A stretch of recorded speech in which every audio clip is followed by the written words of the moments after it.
Welcome, everyone. We are back for another Super Millions final table. Big money up top, over $250,000. Season 2, episode 50. I got my man Sergio Aido in the building. He's a crusher, great guy, great player. He's going to be doing commentary alongside me today. Sergio, how are you? Hi, hello, Jeff. Yeah, I'm doing great. Thank you for the invite. Excited. Hey. Amazing to have you. I know if those aren't familiar, they can give you a look on social media in the Hendon Mob. Very impressive resume, plays the high stakes tournaments in the world. Probably very familiar with some of the players here today. But let's take a look. We're going to dive right into the action, and we can take a look at who's at that final table, who you know, who you don't know, and we're going to be playing down to a winner and over $260,000 US. So let's dive into that final table, and we can take a look. Is there anyone here that jumps out to you? Any familiar names? Yeah, I was taking a look before. All the real names, I know them for many years. Yeah, the Brazilians. Actually, not sure about the Rodrigo. The one is all-in already, but all the others, yes. Well, we see a very aggressive start here. We see King 5 suited jam into Ace Queen, has to fade a diamond on the river, and look at that. One of those three Brazilians at the final table gets off to a very hot start, going to double up on the very first hand of play. What do you think about that shove there? Dalen DeVoris, obviously one of the more talented players. Great, has so many results. Look at this, just on GGPoker alone, over $13 million in winnings. Pretty standard play there with the King 5 suited with ICM putting pressure there on blind versus blind, or do you think that's a bit aggressive for the stack size? No, that's for sure. It's I will be very happy to have that time in that spot for sure. I will be showing much more loose. Even much wider. Fair. Yeah, obviously unlucky to wake up versus such a strong hand, but even then, not that big of an underdog to win the pot. How tight are you calling there if you're Rodrigo in that spot with the other stacks? I mean, he was, I think, tied for the shortest stack. So the risk premium, not so much pressure on him to bust there, but how tight would you call? Ace Queen, pretty obvious call. Where would you draw the line just off the top of your head calling there? It was like, what, like 15 blinds or more? Yeah, I think he had around 500K. Yeah. To be honest, I didn't check other stacks or anything, but yeah, for sure you have to be a bit more cautious because of the final table. Yeah, I cannot draw you a line, but yeah, for sure it's been very easy. Yeah, definitely a call. Here's another player, Jans Arends, who is no stranger to the high stakes online action as well as live. I think we could take a look there at his profile. He does flat to tens. One of the stronger players on the scene. How familiar are you with Jan's game? I mean, I think his screen name in other places is Graftekel, so he been playing for many years online with good scores. Yeah, he's also active in Twitter, I believe. Yeah, so he's looking to get good seventh or better. Yeah, pushing on that $1 million GG Super Millions earnings alone, as we see him with 2 10s in the best hand in position, $208,000. We keep. Are you up for a dinner? Can we do a draft? Can we do a little snake draft for fun? Nice dinner out. Loser has to pay. Are you good with that? Can we do that? We can do that. Yeah. All right. Red or black? Yeah. Red or black? Red or black? Black for the next flop. Want to welcome everyone in watching again. You are here for the Super Millions episode 50, season 2. Got Sergio Aido. I'm Jeff Gross. We're going to play to a winner, 260,000 payouts in the lower right. And we've got some big names here. And of course, another huge purse over $250,000 US going to go to the winner. 9 spots remain where the payouts are listed. Top 5. Actually, it looks like 5th may be reversed with there's an error. If we could take a look at that payouts, that would be an interesting payout structure with 5th place being 197 ahead. But either way, 260 up top, and you can see the payouts there. Please hit the thumbs up if you're enjoying the content, if you're enjoying Super Millions, and if you want to be a part of the giveaway. I'm feeling spicy, gonna probably give something away. We've got a $300 giveaway to do. See if we have a moderator in the chat that we can do that today. If not, we'll roll it to next week. But I do have $300 to give away. I know we've given away several giveaways and winners so far, but we aren't going to get to see a flop. Next flop, red or black. We'll go from there. We get the walk from, is that Nicholas Mamoni? I wasn't even checking that out. It looks like he snuck through on me, a very talented player as well. If we can take a look at his profile, Nicholas Mamoni, also known as FU15. He's been around forever. I mean, you've been battling a long time, Sergio. This name's been there. Nick's been one of the originals from back in the early 2000s. I mean, he's been there from the start. Yeah, it's for sure more old school than me even. So it's been there for many years. I think he's very aggressive, or he was at least. So it could be fun to see him in side by side to Paulo Silva. Let's see how they interact. Yeah, and what about Pablo Silva, who is a very well-respected and known Brazilian player? How familiar are you with his game? I don't really know how he plays. I know also the screen name, but not much. I think he's a good player, but I don't know in which side, or is it in the loose or in the tight side? Probably in the loose side, like most of the Brazilians. Yeah, for sure. So well, three fun to see. Yeah, no doubt. 3 Brazilians at this final table. Obviously, a country that has gotten stronger and stronger over the years. Just seems like growing very rapidly. How is poker where you grew up? Is it something that's getting very more popular, less popular, like your hometown or where you grew up? Let's say as a kid, is it something that's very popular? So in Spain, I don't think it's getting bigger now. But when I started, I think it was worldwide, right? Like let's say 10, 12 years ago, when I was studying in the college, many people were playing, but I don't think it's happening anymore. I think it's a bit slower now. And the thing is that also we from Spain, we cannot play .com. We have to pay taxes. So it's a bit restrictive for the poker pros. So it's like, I don't know, France is in the same boat in Europe. That's why I think Brazil, that's still open for .com, they are getting very big. It's a very, very big populated country. They have good players for sure. It's nice. Yeah.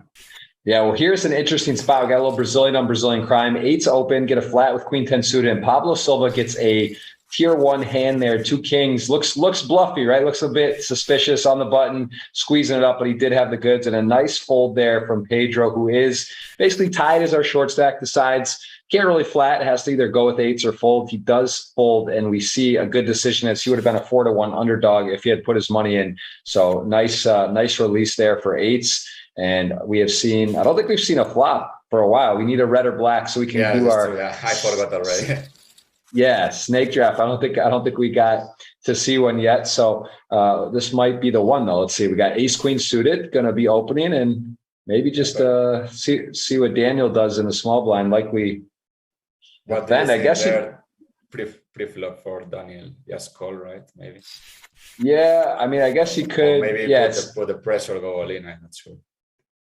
Yeah, it's interesting. I think it's probably more towards a call, though. Yeah, I think that he could make an aggressive move and just not fold to the 500K stack. But we see a flat, and here's a Brazilian with Queen 10 off. These are tricky in the big blind, whether to complete or not, multi-way. I think it's very interesting to see strategy when it does have an extra player in, what players are squeezing, what they're folding, what they're raising with. What do you think there? Queen 10 off just figures he's dominated and not a great spot. I mean, it seems like that's definitely a hand you could consider calling. Yeah, I think I would fold as well. But yeah, it's in there. Probably Queen Jack, you are calling Queen 10 is like, you don't like it. Yeah, much. For sure. Well, ace queen suited is in position. It has got the lead in the hand, but decides on that board texture Jack 9-6 rainbow and gets flatted in the small blind. Very, very tough opponent. He does decide to fold. I mean, you can kind of realize what the ranges look like. It's going to be some suited broadways and pairs. So ace queen suited decides to preserve stack, not putting chips out. You might see some players probe there, but he doesn't. And then on the turn, a 4-card rainbow, 3 rolls off, 3 of hearts. And now Pedro has to decide, does he want to try to put some chips in? It's not really making a lot of sense, though, right? If he bets the turn after checking the flop. So as it stands, Daniel has the best hand, and we are going to a river. Let's see what Daniel comes up with. If he wants to go small blocker bet or just check, he does check. And Pedro, this is check down. So a little bit more important pot there for Pedro to win, but he didn't give up any more chips and just decided to show that hand down. Can't blame him. And he is at 484,000. So 15K, 30K big blind, a couple of 450, 480K stacks. Pablo Silva is very healthy. And do we see a flop? I forgot the color, Sergio. I just forget. What was that flop? I don't remember as well. I know what was Jack 9-6. Let me see if I can catch it. Oh, it was let me see if I can catch it on the replay real quick on the chat. And I've already missed it. Chat, what was that flop? Red or black? You got to tell us. I think it was a rainbow. I don't know. we're gonna see. We're gonna get you guys involved in the chat. We appreciate you hitting the thumbs up, being here. Let us know where you're watching from, and I will pick a player for you guys to sweat as your dark horse for a free roll. So we're gonna do a draft 1, 2, 2, 2, 1, and then the extra player you guys will have as your horse to sweat. And I do owe $300 from, I forget why, but some last longer or something I did with you guys, and we will find a way to get the chat involved. If it's not this week, it will be next. So it was black. I see black. So yeah. So I go with Pablo. Very easy for the stack, I guess.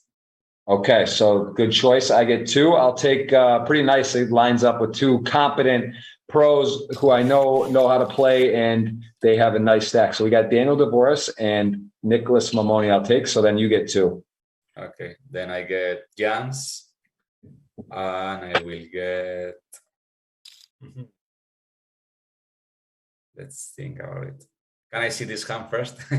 Sure, go for it. Okay, all right, let's go with the other Brazilian, Rodrigo. So I got Jans and Rodrigo.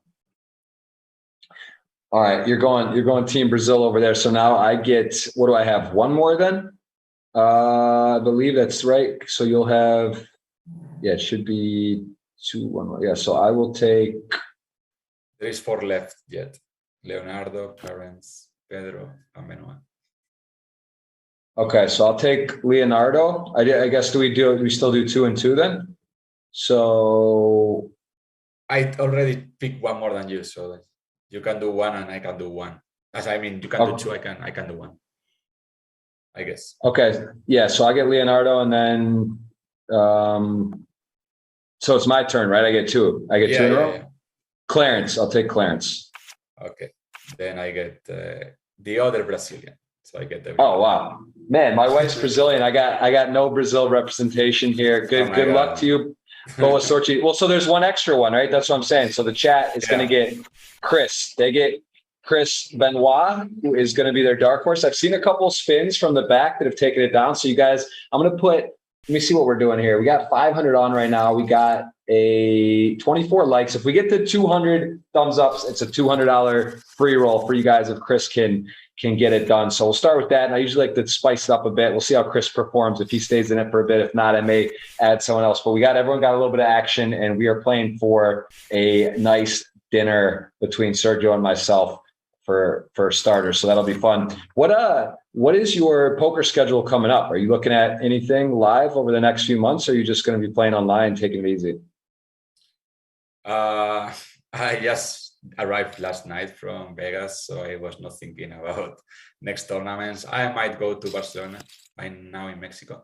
I'm not sure. It's like 70% maybe. I go to EPT Barcelona and then start from there. But yeah, I will take it more easy this second part of the year probably. Nice. Did you happen to see that MPP that they have the 200K similar to the $1 million Triton? Yeah, it's a 200K with 1 rebuy, and they're going to do the pro and businessman format where you separate the tournament to start. I don't know if you've gotten to check that out at all. Is that something on your radar? As well, I didn't think much about it. I think it's maybe a good buy-in to attract more both VIPs and pros. Can be interesting, but I'm not sure about it as well because of traveling. It's a bit far away. So I will decide at some point. Also, I will have to find some way to invite me. For sure. Well, I know that you are I'm happy to try to help with that. I believe a lot in your game. We've battled before, and it's been a while. How was the WSOP? Did you have a good stretch? Any good runs? Not to be honest. I was going back and forth, so I was there 3 times. So I was also traveling. I played the high rollers. I didn't get in the money in any of them. So I didn't do all the accounting, but I lost money for sure. But at the end, also I got some luck with in the last 50K. I got some piece on Spanish one. He finished second, so it was not that bad. Nice. That's a good hedge. And look at this. This is trouble for Clarence. Looking very good for the Brazilian here. Pablo, who flops 118-1. He has the second nut flush, and Clarence with an overpair to the board and nice a club.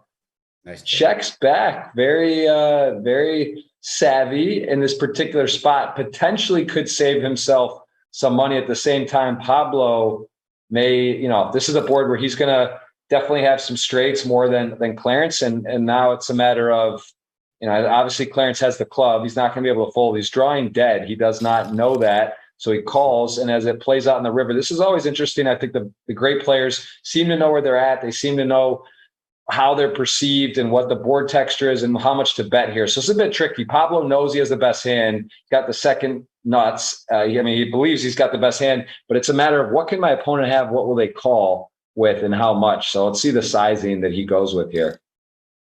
Greedy. I like it. I mean, he will fall about that. Yeah, Clarence is going to get very lucky here. Either way, not to go broke. I mean, there's a chance he pays this off. Although, yeah, he loses to an 8. He loses to a flush. He loses to all 2 pairs. Probably would think that his opponent, though, is kind of weighted towards an 8+ with this bet or nothing. So let's see if he does go for a call. Really, difficult spot. You can see him really thinking about it. Although his hand is not so strong on this board, there's a lot of stuff that beats him. Yeah, for sure. The more time ticks, I got that chess clock ticking down, 15 minutes to start. You can see most players haven't exercised much. He's in the tank here, though, with a decision. You think he's going to fold? I mean, man, the longer he takes, the more I'm starting to think he may get curious. He looks like he's really considering it, but nice fold. Okay. Gave it up. Yeah. Lost the minimum for sure. Yeah, very, very lucky. I mean, if there's some other appeals there, it can be a lot worse. He doesn't have to stew long. He gets kings the very next hand. And, we're going to see, what is this, 13 blinds? Probably a lot. Interesting also on these stacks if players shove or min raise. If this particular case. 24 blinds. The ace 10, sorry. I was looking the 9s and the kings. Yeah, so interestingly enough, Nick Mamoni is potentially going to get bailed out here with a raise, and then Clarence, who has not really an option to flat off the stack sizes. So yeah, Nick snap folds the 9s, and wow, guys are really preserving tournament life. There's been a couple of interesting situations where, based on distribution, some players have kind of got bailed out. We would have seen some all-ins, but as it stands, Pedro's still in, has 358,000. He's got 12 big blinds, the shortest stack, and hasn't been a lot of carnage yet. They are taking it easy for sure. Like now the king 10, also he didn't think about racing. Even the king jack suited, I will assume sometimes it could be like 3-bet off or whatever. Or the queens, not the hidden c-bet. They are taking it very easy, very safe.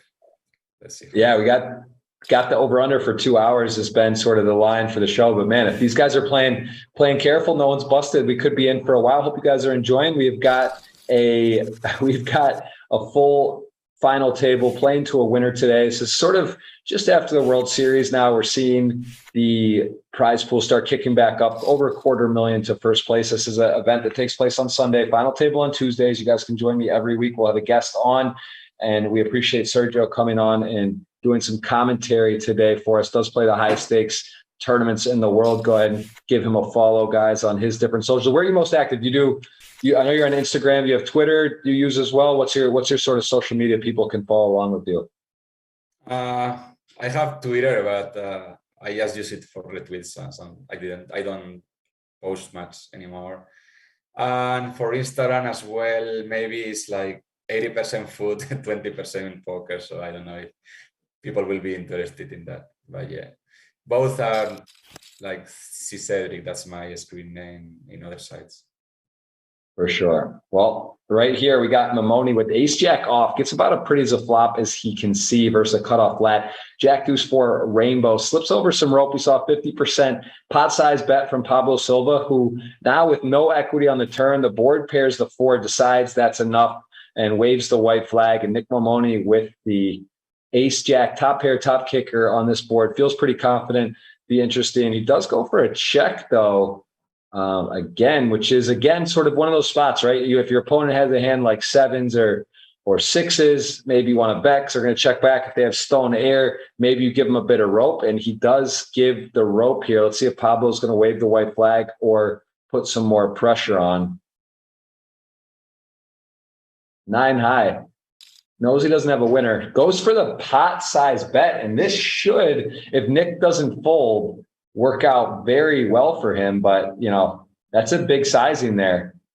Just can't imagine ace jack doing anything but call here, though, being where he is in his range.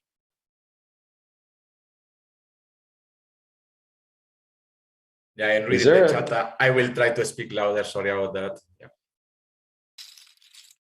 He does call, and look at this. We've got, I believe, a new chip leader, 92 blinds now. You can see the chips just switched from blinds to chips. I believe that will flip back, but gives you guys a bit of a snapshot on what's happening. So we have a couple 12 blind stacks, and then we've got some other, you know, middling stacks. And then now we've got Pablo and Mamoni with essentially tied for first, some other middling stacks. So yeah, we are, I mean, man, that was a nicely played hand. You see Mamoni go with the check call down line, and he did get rewarded on the river with Pablo Silva taking a bet line and went big on the river. So nicely done. And we see ace five suited here. He's fresh off of a bit of a hit. Let's see if he's going to 3-bet with that hand selection. One of those sort of nice hands as a bluff, right? You got the wheel, you got the suited nut draw, and look at this, just takes down 8. So well done, Pablo. Doesn't have to wait long to chip back up, and he is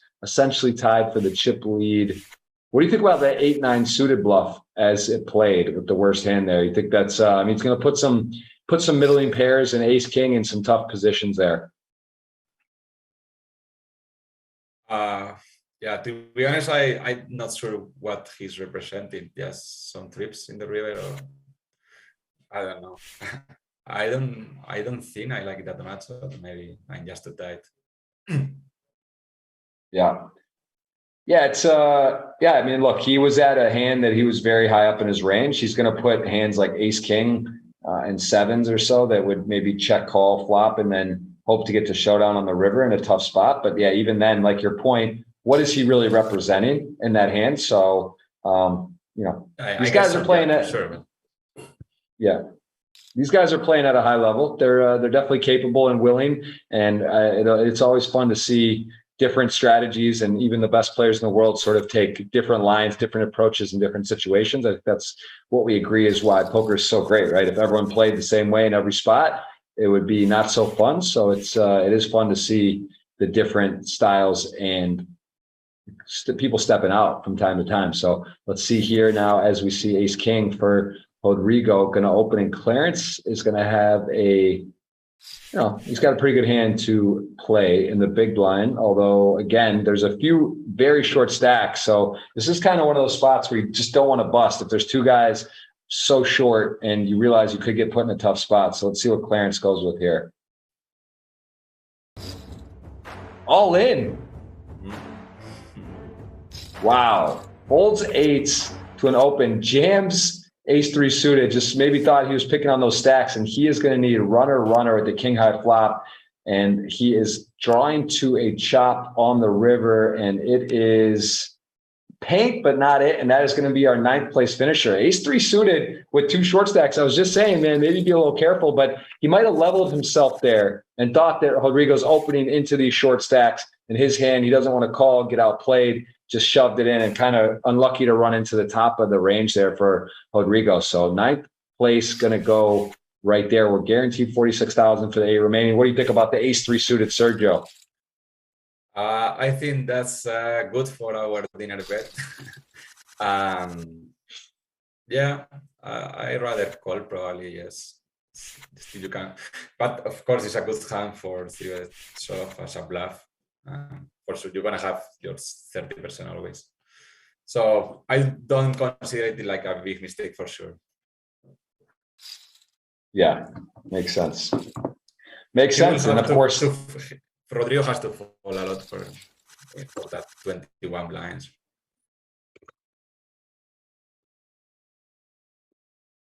Yeah.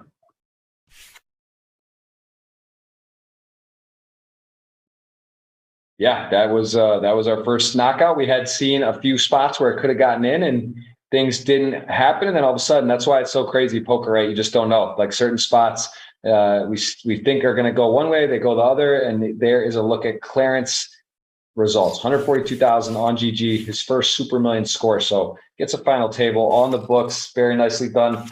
$36,000 going your way. And we see Chris, the man, the people's champ right there. Chris Benoit is who you are rooting for at home if you want a choice in that giveaway. And he is fighting with about 11 big blinds. So still plenty of chips, although he's got the work cut out. And he has got some tough players with a lot of chips in his way so far. But there's 9-10 suited. And these also ace queen versus late position raises. Very interesting, always players, how they play, whether they call or raise in this spot. We see Daniel take the low variance line and just calls, and a much better flop for Pablo, who flops a flush draw and neither player having a pair.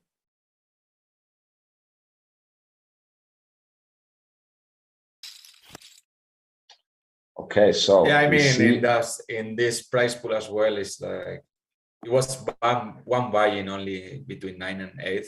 Maybe there is not that much ICM pressure compared with another bigger tournaments, bigger fields. You know what I mean?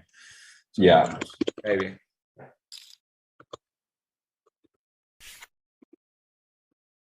Yeah, making a note about the payouts. See if we can get those adjusted on the screen.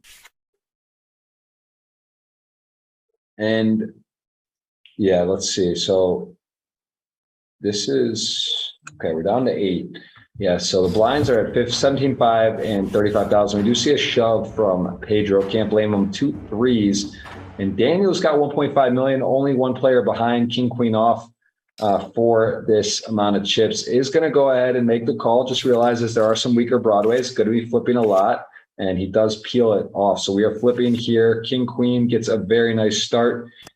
Down to 2 outs, 2 pulls, 4.55%. Needs a 3 and a 3 only on the river. It does not appear to be. And Pedro, the Brazilian, anytime, I love Brazil, but today I'm not rooting for him, as you have all the Brazilians and now you only have 2. We are down to 7. There he is, Pedro Garanani, 6 million on GG earnings. Wow, that is very impressive, very talented player. And you can see a look at his Super Million results as well. 1.3 million in earnings, pushed him over 1.4 now. Very nice score. Congrats to you on another final table here. And we have got a 3-bet. Jans Ahrens decides that ace queen in this spot. He could flat, but he does kick it up in a pretty quick fold for Nick Mamoni. So nicely done, Jans. Anything surprise you so far? Or pretty much everything seemed in order, in line right now. Was there anything that stands out to you? Was that King Jack suited, right? He folded. Yeah. Mm-hmm. I think for now I'm more surprised in Nicolas. I think he's folding more than I was expecting him to do. That's why the only thing I'm more surprised maybe. I will not fold the King Jack suited probably. Even it's a spade, so beautiful. It does look nice. It does look very nice, and I'm a little surprised. That's definitely a hand he could have got aggressive with. But, it's also maybe, Nick, just understanding how competent Jans is. Certain players maybe just would go for it because you could say, oh, Chris is in the big blind. You're 3-betting me. He's short. And King Jack suited is one of those hands that you can really get aggressive with and put on a lot of pressure. So, yeah, I'm also a bit surprised that he just got out of the way. But, yeah, it's going to be on to the next hand. And here, Chris has quite a flop. He flopped middle pair, a royal flush draw, as a matter of fact, and Pablo has some nice showdown value with the ace jack. Does decide to check. So a hand goes over to Chris Benoit. Look at that, guys. You're up to around 500,000. So again, 200 thumbs up. You guys will be activated for the $200 giveaway. And he's got plenty of chips, so don't count him out. And we got to get to 200 likes. I see 61. We appreciate you watching. We appreciate you being here every Tuesday. Super Millions action. Big money up top as usual. And a very special guest, Sergio Aido, in the building. I got to say, this WSOP, it did seem, I got to go only for a few days, played a couple events. It seemed much nicer. What was your experience versus the Rio since first time at Bally's Paris? Yeah, for me as well, I think it was everything much more smooth. Also, we use normally the platinum registration, and they have more people, more casinos this time. Everything was better, I think. One thing I like it when we were in Rio, I like it to be in the house and drive and go to Chinatown, go to restaurants. I prefer the restaurants there, going in the dinner breaks than in the strip. Also, the strip is more expensive. But in general, I think it's better in the strip. Also, the fields, more people is willing to play there, I think. So I'm happy with the change. Yeah, very, very nice. I agree with you. I think it was unbelievable. And I just know from inside when I was talking to some leadership there, they were saying they were very happy. It was great, but they really thought it could be all the more better. And I don't know if you noticed, they were rebranding that to the Horseshoe. Bally's is going to be called the Horseshoe. So they thought it was going to be ready for the World Series, but that wasn't. But there will be a name change at Bally's, and that will be the Horseshoe, which is kind of the original, right? Yeah, the original back with Moneymaker and 2003. That brand does feel more in line with the World Series, and that should be really cool. All right, we got Nick going for some value here with the ace-6 suited. He does improve to 2-pair on the river, but a nice bet on the turn when he gets flat in the small blind. Like, it just seems like he knows where he's at, what he's up against, maybe like a pair and a gut shot, right? That's sort of like a queen-king, queen-jack, 10-jack, 10-king type of hand. And on the river, he decides it's strong enough now to go for the value. And Pablo with I missed the action pre-flop. Was this a 3-bet or what? He's in the small blind and has king deuce offsuit. I don't think he flatted. No, it was a limp pot. He loved the button. Oh, okay. So it depends on these spots. Let's see who is getting the chips. If it's Nicolas or Pablo, one of the both of them is gonna get like 2-1. He has to play more aggressive for sure. Now it's very, very in the same chips, but let's see who gets to put the pressure to the other. Look at this. This is our first sort of collision type hands, some big hands. Chris Benoit, boys and girls, you might be on your way to a giveaway with this action. I don't see any path out for sure for jacks. It's ace queen suited actually made. What's it going to be? I mean, that's a strong hand. We're talking 7-handed ace queen suited, but in the big blind, I mean, let's see. He's going to raise, and interesting for Jans here. Yeah, think he will end up folding, but it's for sure so tough spot with this. His stack is in the middle of nowhere. Yeah, it's also it's not like Leonardo's been out of line, and also the short stack is min raising, so it's kind of like Leonardo probably is we don't know about him, right? So he's not playing these tournaments. Usually, we can expect him to be less aggressive, but he decided to go for it. Wow! Now of course, Queen's gonna go all in, and we're gonna go. Lorna has to fall. Wow! So he's capable to fall queens now, right? Probably not in this particular spot, but this looks so strong. And the jacks, so all of a sudden jacks shrink up pretty big, but he's got 2-10 out there, and he is, I mean, he's going to get out of the way. So look at Jan's going to get actually a good price, right? Ace queen suited versus queens. He gets extra money. He's got about what it is in there. So a very important pot in chat. Queens, can it hold? Good start. Has to fade a ace and an ace only on the river.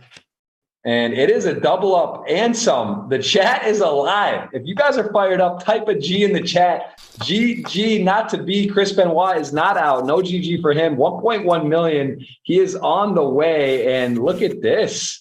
Wow. From the back of the pack into a pretty good position. He is sitting in, you know, still got work cut out, but he's got a lot of blinds all of a sudden. He's got about, what, 30 blinds, 357 Is that right? Yeah. He's sitting plenty of chips, man. There you go, guys. Just like that. That is from the back to the middle. So nicely done. Nice hold. And Jans, what do you think goes through his mind there? Is this ace queen off? He folds, ace queen suited is just quite good enough. Figures maybe a situation like that too, he's going to get a heads up and get some extra money, or is it just a matter of ace queen suited too strong there? But you said you might have folded. It's close. Yeah, it's close. I'm not sure what I would have done, but he was doing the 4-bet to fold to Leonardo, so for sure he was not happy about the spot. Yeah, look at that. G's in the chat. GG, baby. We're fired up. And I see Calvin Anderson in the chat. If that's the Calvin Anderson, we got some legends in the table, some legends in the chat. Appreciate you guys being here. Thank you so much. We are going to play to a winner again. $250,000+ going to first. And A7 off limping, Ace10 off, going to go ahead and pop it up. Gives him a price, hasn't dominated, however. And you guys are in business for a $200 giveaway. We got to get to 200 thumbs up. I think you guys are slacking a little because we got already 600 in there, 87 thumbs up, man. It's not a good ratio, guys. I got to hit the thumbs up myself. We are going to be, look at this. Yeah, look at this shenanigans. Wow. And if you're ace 10 off, I mean, you don't love this because you're strong. You're high up in your range, but you're also now kind of seeing the bad news that, you know, this is not an easy hand to play. You may have to give this up. It looks like we have a bit of a pause, or the table is technical difficulty. There's Sergio Aido on the big screen. Myself, he just got off a plane. I am in Italy at the moment. We are calling the action of this GG Super Millions, and we are gonna look at that. Just a little spruce up, and look at 1.3 million in the middle. Ace 10, ace 7, wow. Both have a pair, and Rodrigo, it's a pretty good run out for your hand if you got ace 10. I mean, everything misses. If you weren't ahead, and then the king pairs the board. So ace 10, let's see what Daniel decides to do. Maybe decides too much showdown here with the 7, beats some hands all of a sudden. And I don't know what's going on. Looks like the table's, you know, having a little bit of a delay, and we are going to see, but look at that. It does go to showdown, and Rodrigo has got 2.5 million. Well played from him. He's stuck in there and really battled for a pot. So nicely done. And Jans Arens picks up a couple jacks here, likely just going to get his stack going. Does he have flats? It was not a cheap price he had with ace 10 pre-flop. The raise from Daniel was very big. Good call from Rodrigo. Yeah, it's a tough hand to play, but he's in position, ace 10 off. Also knows Daniel probably has some hands like that where he's not necessarily just all blades of glory, and he decided to play post flop in position, and it served him well. We got now a much deeper stacked Rodrigo, who is going to open a pair of 3s on the button, and we see a call from Nick Mamoni with ace 3 suited. So no player loving this flop. Let's see if he does any kind of small bet, maybe just in case his opponent has like a 6-7 suited or 8-7 or some hand like that. But he does go ahead and bet a little less than quarter pot. Gets called by Nick, who had the gut shot and an ace now. Does hit the ace. Can't feel super great, but he does have a pair and realizes there are some hands he's beating. And look at the lead out from Nick. A little spice there. That's not probably a conventional line. What do you think of that, Sergio? Yeah, I don't think it is. Also the sizing. Yeah, fun to watch. These guys got some tricks, that's for sure. We see Jans Arens pop it up with ace 10 suited. Very deep stacked Pablo. I mean, considering Jan's stack, he does have a dominated hand. He doesn't know that, but he's got the Doyle 10 deuce suited. Let's see what he's going to come up with here, and decides just to fold. Very interesting. I think Jans is a little deeper. We'd see a call. Just doesn't feel like that's a great scenario to call out of position there against that stack, and the implied odds not quite there, so does give it up.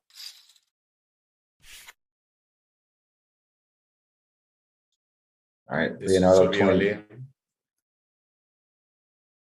Yeah, definitely going to be juicing it up here with his stack and his position. He does just go for all of it.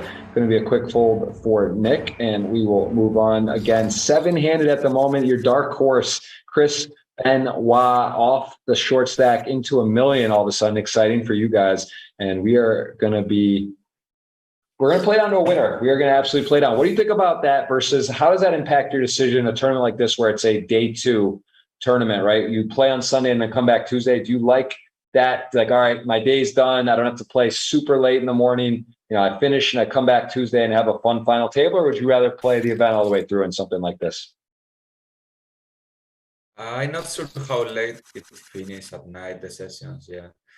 I maybe would like to play that Monday, but a bit later. I don't know. Feels for online feels a bit too much of a wait one day for me. Yeah, I think it makes sense. It's cool. I like how they do it, but it also depends, right? Some people, they may not have. If they decide they want to play all day Sunday, then they give now you give up your Tuesday to play again, or maybe you have a session, you throw this in as well. But I think it's interesting. Not a lot of tournaments do this with the pause, or they have a day 2 or final table. So yeah, it's unique. Still, I think it's cool. Big money, big final table. I don't care when to play it. I want to play it Monday or Tuesday. It's fine.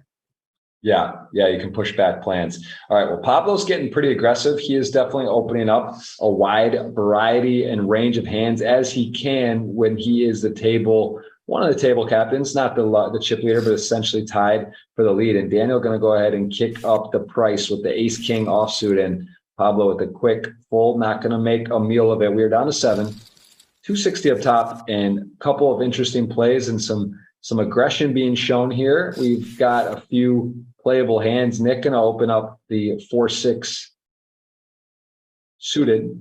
Not going to get through comfortably. Jan's with 2 queens. Again, not really a position. Doesn't make a ton of sense to flat. I don't think there's many stacks behind. They're going to be squeezing, and it looks kind of obvious to be a strong hand off that. So he does kick it up, and Nick has basically got one of the worst hands he can have here. So we'll let that go. Yeah, we've got Daniel, and let's see, how many guys do you have left? You got both Brazilians, and you have got Jans, correct? You have 3 or yeah 3 and 3. Yeah. So I got Daniel, Leonardo, and Nick, and then the chat has Chris Benoit. So there we go. We got 3, 3, and 1. Seems fair. Seems like a good sweat. Where are we going to go to dinner? Where do you want to go? What should we set a place or let the winner choose? I mean, it depends. I don't even know where in the world we would go, but do you have a restaurant? If you could name one restaurant in the world, forget if we're in the same locations. What's your favorite, one of your favorite places to eat? So yes, last night I saw they gave away the best 50 tournament restaurants in the world. I know that you've seen. And I've been to 4 of the 5. So I'm missing the first one. That's I think the name is Geranium. So we can go there. Okay. But yeah, I've been very recently, I've been 2 months ago. I was in Lima in Peru mainly for food. I really like food. So I will find somewhere when I win. Winner can pick. Beautiful. Okay. Yeah, that's interesting. We should have clarified. Wow. If we're talking about an international destination, that could be an expensive dinner. If we say you got to fly in, do the whole thing and whatnot, that's a nice caveat. But I like food as well, so I'm looking forward to that. That's good. I was watching Daniel when he went yesterday with ace king, the 25 blinds deep in the small blind. I think many of the players will just go 3-bet all in. So also the ace 7, I think he's not that scared money maybe, or going for it more. He's not afraid of flipping now, 6-7 left. Right. Yeah, it's for sure. I think that's one of those things that can be a big advantage, right? It's also going to get you some more 7s and 8s, but you are gonna win more often and put pressure and pick up pots that others aren't willing to do. So that is for sure noticeable. I'd say that's a good point. I want to say hello to George in the chat. Says Mourinho got a tattoo of the Europa Cup trophy on his right arm. I did see that. I was actually at that game in Albania. I went and watched that game, so that was pretty special. And I just saw they got Dybala from Juventus. He came over and on Roma, so they're making a play this year to go for the top. Do you follow football? Do you have a team in particular that you love? Yeah, I've seen you on Instagram. To be honest, I'm a bit anti-Madrid in Spain. I didn't like when Mourinho was there. I'm from a small city in North Spain. The team is Sporting de Gijón. They are in second league. And they were not very friendly with Real Madrid. So I don't have like a big team. I'm not supporting any big team. But I don't know if you've seen that they are bringing European teams to play in America. They are going to Vegas for some friendly matches. You seen that? I did see something about that. I know like they do this now in the US where they have these major teams come through cities and play exhibitions, but I think I did see something about Vegas. When is that and who is playing there? I think next week already. Barcelona, Madrid, and some Italian as well. I don't know, but big teams. They were going to Vegas and New York and some kind of tour. Very cool. And also very cool for Leonardo, who gets a all-in essentially shove from Jans, and Ace King is going to be. This isn't for Jans. Let's go. Claps. Yeah. Jack 10 suited, Ace King, and there's a Jack in the window. Could be. Yes. Oh wow. Big sweat there. Leonardo going to get unlucky. And this is part of the power of a play like that against hands like Ace Queen suited, Ace King. They're going to go. You are still doing very well equity wise. And he does get rewarded for the aggression. 1.8 million now for Leonardo. And that puts a cigarette going down there. That's a tough spot now. He got it in good and did not win. And that is going to be a big task for him to come back. 90,000 chips now, and Jan's sitting very healthy with 1.8 million. So we are still 7-handed, but we're on the verge of being 6-handed, and we're going to see Ace 9 actually get it in for 2 blinds. Got the best hand at the moment, and is going to be getting called by the big blind surely for that price. So we will see if he can stay alive. And Chris Benoit with the 8-9 off calls as well. We're back.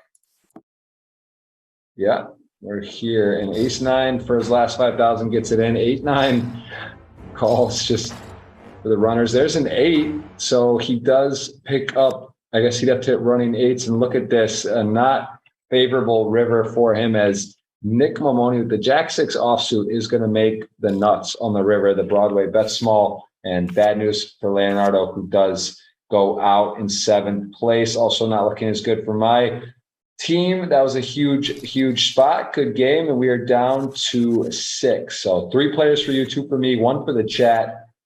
Hope you guys are having fun. Thank you for all you that hit the thumbs up. And again, if we get to 200, we will have a $200 giveaway eligible if Chris Benoit can win. And look at that.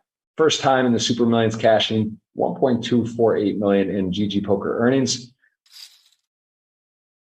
And who is that in your pick? Nick Mamoni's asking, do you recognize Jans Aaron's picture? Do you know what player that is? He is saying Don Oss, maybe? I didn't see what he said, but he did answer Nick. So he's got someone in his picture that we're not sure of, and we are sure that these 6 players are going to get 75,000. And I think the payout still is showing not correct, although it is 260 up top.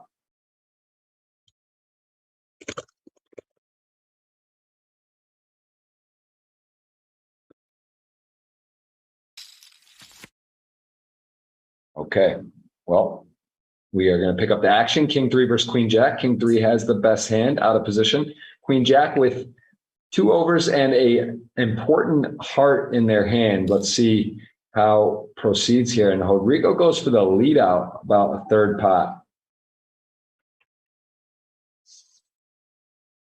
Do you like this? Just a range advantage? Is this just Rodrigo saying, look, I got a pair. I could have more 5-7 than you, 5 deuce than you, and I'm going to bet and protect. So do you like that lead? Yeah, I like it. Yes. Very, very nice pickup there. Player seems to be playing well and things are working for him. I see George in the chat asking, how was Perk's wedding? Yeah, I was in a wedding recently. Bill Perkins got married. It was pretty crazy. Got to say, I don't want to judge weddings and put them in order, but I could tell you that was the nicest, most elaborate celebration I've seen. So yes, that was a lot of fun, and been sticking over here in Europe. I love Europe, man. You guys live right. I just love, I've been in Madrid this year. I've been bouncing around. I always enjoy European living. You guys live clean. There's siestas, there's naps. It's not so work heavy. It's like relaxed. You guys seem to really live well in Europe. Will you be in Barcelona? I'm not going to be there for that one. I will go to the MPP, the Cyprus tournaments. Okay. I'll be there doing commentary, and that's, I believe, early September. They'll have those events.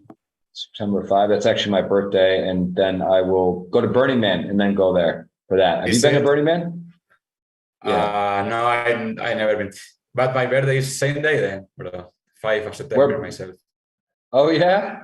Wow. Okay. Very nice. What year? Don't tell me 86. 88.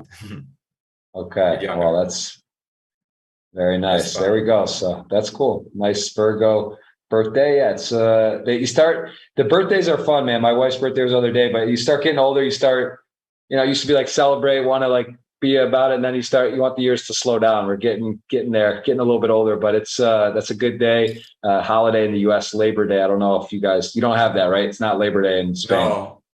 No, I didn't know that. Yeah, it rotates. It rotates though. It's the same.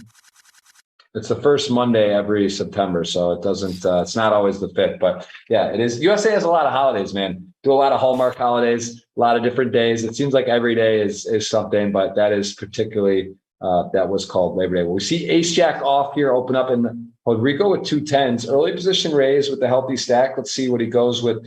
Flatting here. Let's see, 40 blinds, so 50, or he 3-bets. So fair enough. I think he could go either way. Takes a more controlled line, wants to get control of the pot, and Jan's sort of with one of those pesky hands, right? It's like a hand you don't really want to flat play out of position. You could 4-bet, also could just move on. Jan's has definitely been playing a bit aggressive today. Yeah, let's see what he does if he folds. Also, when it gets shorter, we see that we are seeing less antes now. There is less than 1 ante in there, so you have to play a bit more tight. Just pot size and odds wise talking. Sorry, my English sometimes not the best. I struggle. No, the English is great, and we appreciate again you coming on. This is definitely a treat. Great to hear how you approach and analyze the game. I know you and your crew have a lot of success and are also familiar with a lot of these players. So we do appreciate that. And here, Rodrigo opening up, and Daniel with ace queen. So out of position, but has a very good hand. We've seen him with ace queen a couple times in the big blind today. Let's see, again, it's under the gun in these stacks. He's just going to go for the flat, or if he wants to kick up the pressure, and he does. Flat, very interesting flop. Top versus the nut flush draw, and Daniel has a few options here as well. Yeah, indeed.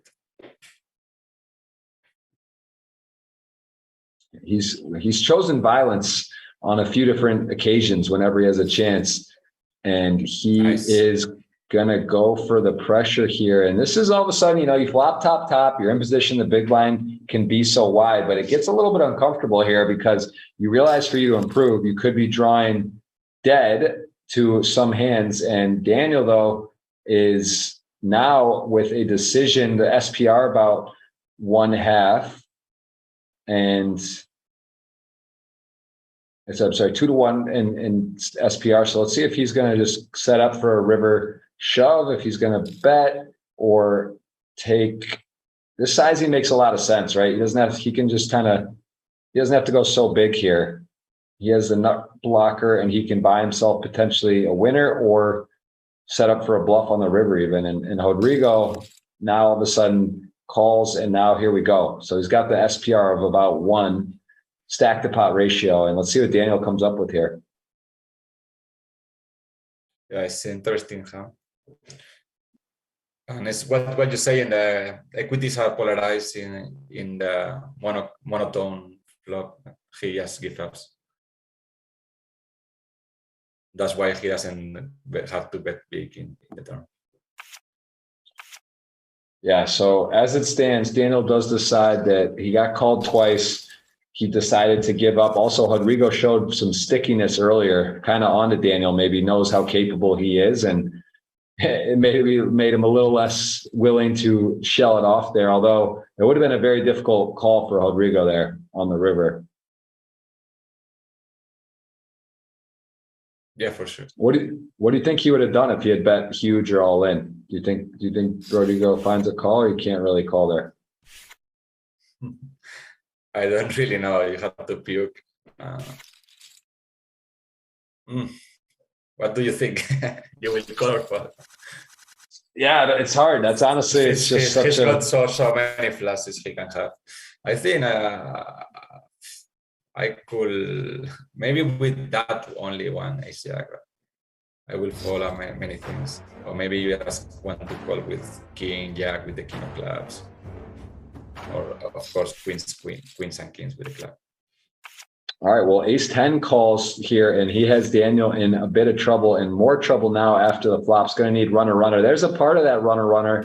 10%, roughly 9% going to the river would need to hit the running. Doesn't do it. It looked like it for a second, but ace 10 going to hold up, and good game for Dan DeVoris, who came in with a plan, came aggressive, and ran into the buzzsaw. Rodrigo just absolutely on fire, taking names right now. 4.2 million chips, things going, and Chris Benoit is a bit short, guys. You guys got a bit of work to do, but look at that, 13 million in GGPoker earnings alone. One of the absolute crusher online live. The guy just gets it done. Workhorse, very well-respected guy in the high-stakes poker community, the whole poker community, and another final table for him. Well done, Daniel. And Chris, is this it? Is this where we get to see? I mean, he's the shortest stack. He's got ace jack. He's got 11 blinds. John's been opening. I think this is a clear shove, and let's see here for 400. Yeah, I think he's going to have to call and probably be flipping. And, you know, this is an important pot, guys. You got to, Jans, we're taking a little bit of time. I mean, the price is just, I don't see how we've got anything else but call here, right? He's calling 440 to win 1.2. I mean, I guess he could be dominated sometimes, but it's a lot of extra money out there. Yeah, I agree. I think he has to call. A little surprised he's tanking this long, but I guess, like, yeah, I mean, he understands this player also is the shortest by far. So, I mean, it's just not, he's calling 434 to win 1.2 million. I'm a bit surprised, actually. Wow.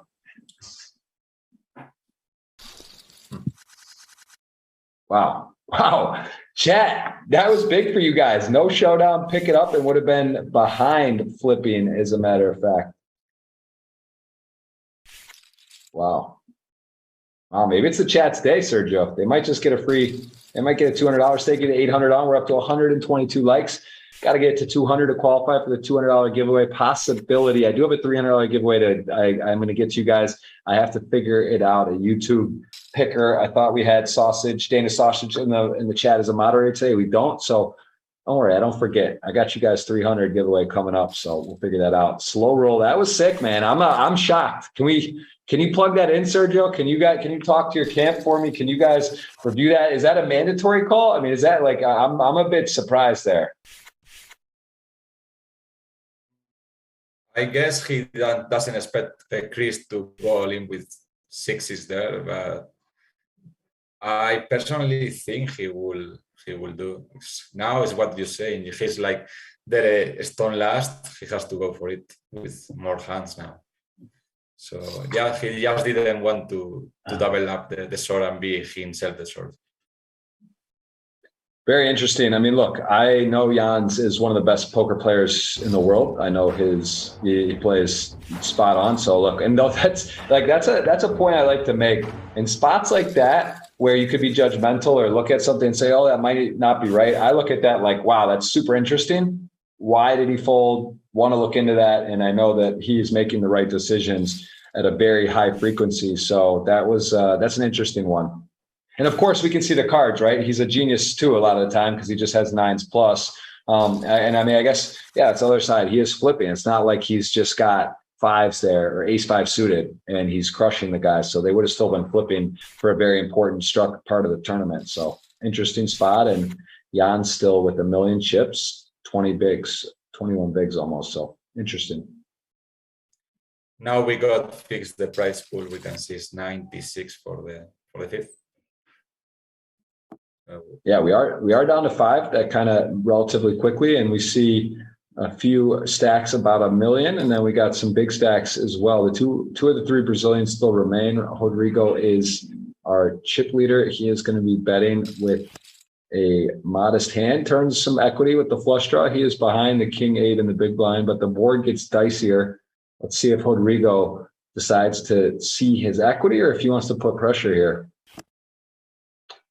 Takes his equity and he smokes it right on the river, makes the 3rd nut flush, but in all practical purposes has the best hand. He's got to believe that. And king 8, the board gets much more dicey, but Rodrigo with a clear value bet and could be greedy here, right? His opponent could easily have a jack, could easily have 2 pairs, and he's probably going to go very big, I would guess. Yeah. Maybe pot. Over pot. Seems like a good spot for a 150, 140%. And Pablo has just a weak top pair on a very scary board. Although the interesting part here, though, is that a lot of flush draw, just pure flush draws might barrel the turn, right? So like in his head, he might be thinking, why did he not bet the turn? Does he really have a flush?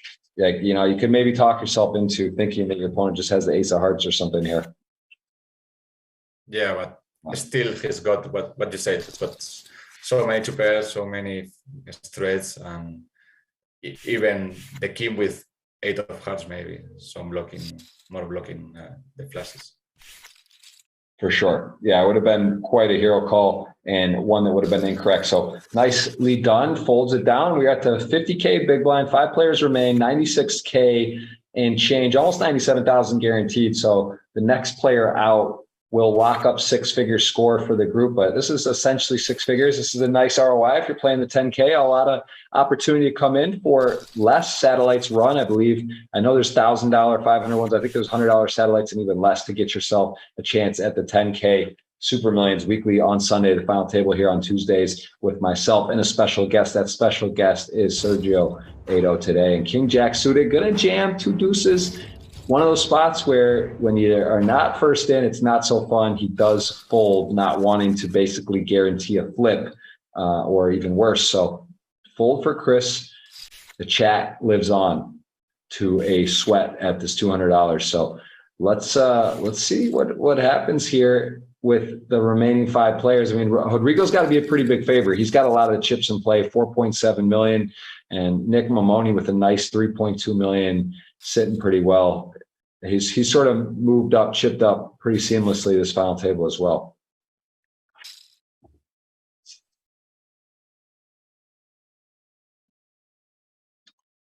King 5 suited closing the action, calling 50 to win 360.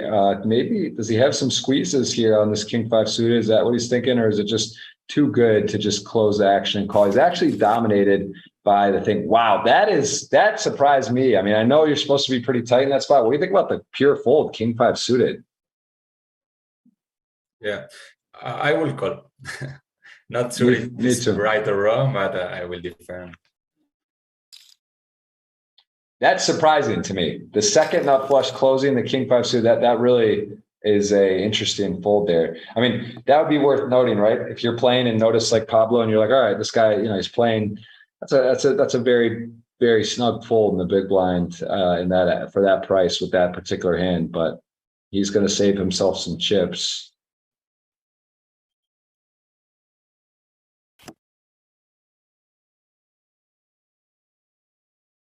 So it looks like the rich are going to get richer here. 2 sevens has a bit of showdown value. Ace 9 suited has the best hand. Ace 10, 10, 5, deuce, and a bet comes out here from Nick. And Jans does beat a few hands. There are some broadways. Just could be bluffing like Jack Queen or Queen King off with the heart maybe, or something like that. Although would be quite it would definitely be a hero call. Does call. Look at that. Look at this from Nick. Well played. You might expect Nicholas to be bluffing these broadways more in the turn than the river, but I can see the point of Jans calling the river as well because he's not blocking those hands, so it's one of his best hero calls he can do. Better, maybe, probably better call with 7 than to call with jacks, let's say. Yeah, it's a very interesting point. And again, players at the highest level, making big calls, big folds, big bluffs. This is why it's fun, because getting to see some of the best players in the game playing some difficult streets and situations. And yeah, impressive stuff today. I like what we've seen. There's been some interesting hands, and we are going to see Jans on the short stack now with King 9. Goes for the min raise, not a shove. Interesting for sure. Oh, it works the same. He picks it up, and at 565, he is going to be our short stack with 11 blinds. Chris Benoit, 680. Chat, you guys got to get those 200 likes soon. Yeah, we're at the point where I can't give you guys another horse. We got to get to 200 or call it off. 136. Please, if you're enjoying, hit the thumbs up. We appreciate you. We're having a good time here. We're learning, we're growing, and we are seeing some post-flop play as Nick Mamoni's got a winning hand currently, 8s out of position, and Rodrigo with the King 5. Key card, the King. Will he continue to put pressure, or does he take his free heart draw like he did last time where he capitalized? So this time a little different. He is going to put pressure on. That's a good play. I like it.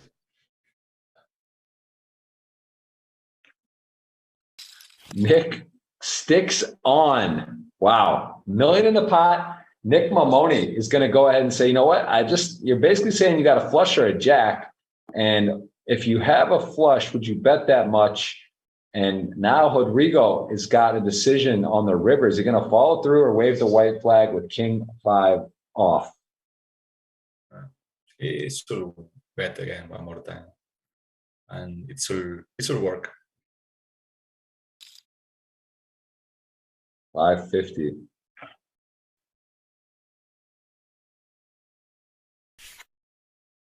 Wow.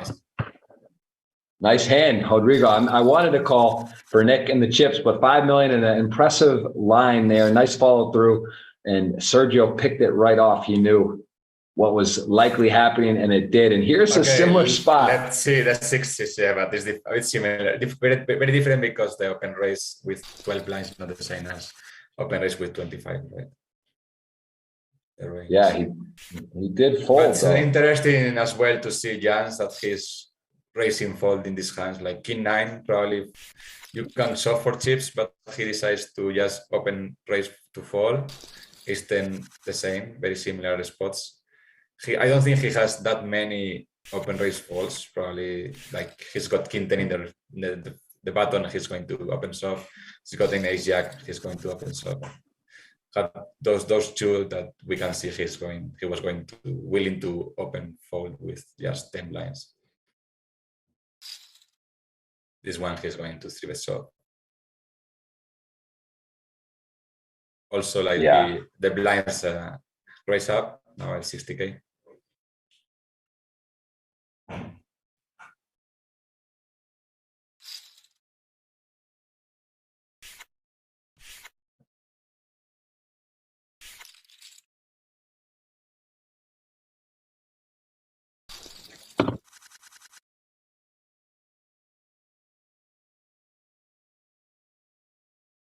All right, Ace King.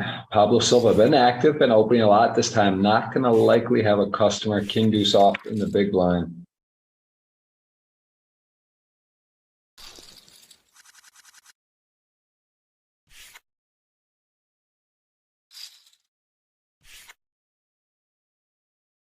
All right. Rodrigo's now starting to separate a bit. Look at the flat from queens here. So he is going to call, and 3-6 suited, queen 3 deuce, top set for Nick, and 3-6 suited for Rodrigo, who has got a couple back doors and a 3. Certainly going to be betting here. I got to imagine small, maybe quarter pot.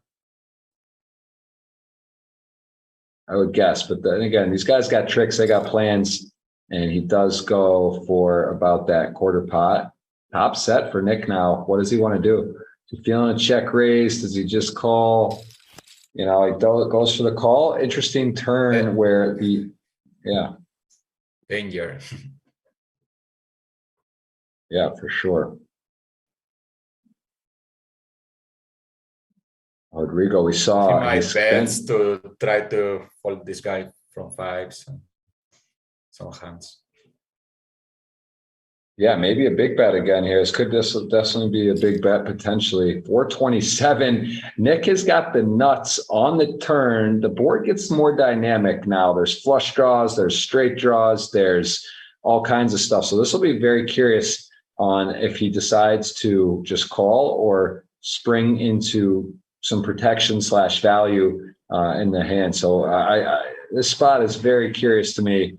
How, and if he raises, what size does he go to? But there's a lot going on here on this board. Yeah, I don't think he will raise the top set. You also induce much more action. You just have to call and close the eyes and call again the river. Yeah, Nick definitely knows the best plays. I mean, there's a bunch of money. This is a huge pot. You know, he calls. There's 1.3 million. So immediately worried about King Jack. Other than that, though, he does have the nuts. And the most obvious draw was hearts, but you know, maybe a King Jack suited that bet the flop falls through. But other than that, like you said, in this particular spot, you close your eyes. The opponent has basically one of the worst hands he can have. And you close your eyes and all right, he has a 3, maybe thought he had a little showdown, and look at that. Nick going to go ahead and earn himself a big old pot, and he is up to 4 million. So really well played by Nick.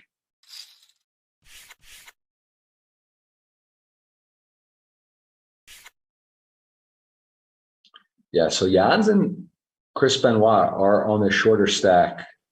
Chris has been doing well to ladder. Chris was the shortest stack with 9 left, so a pretty good result for him no matter what with 5 left.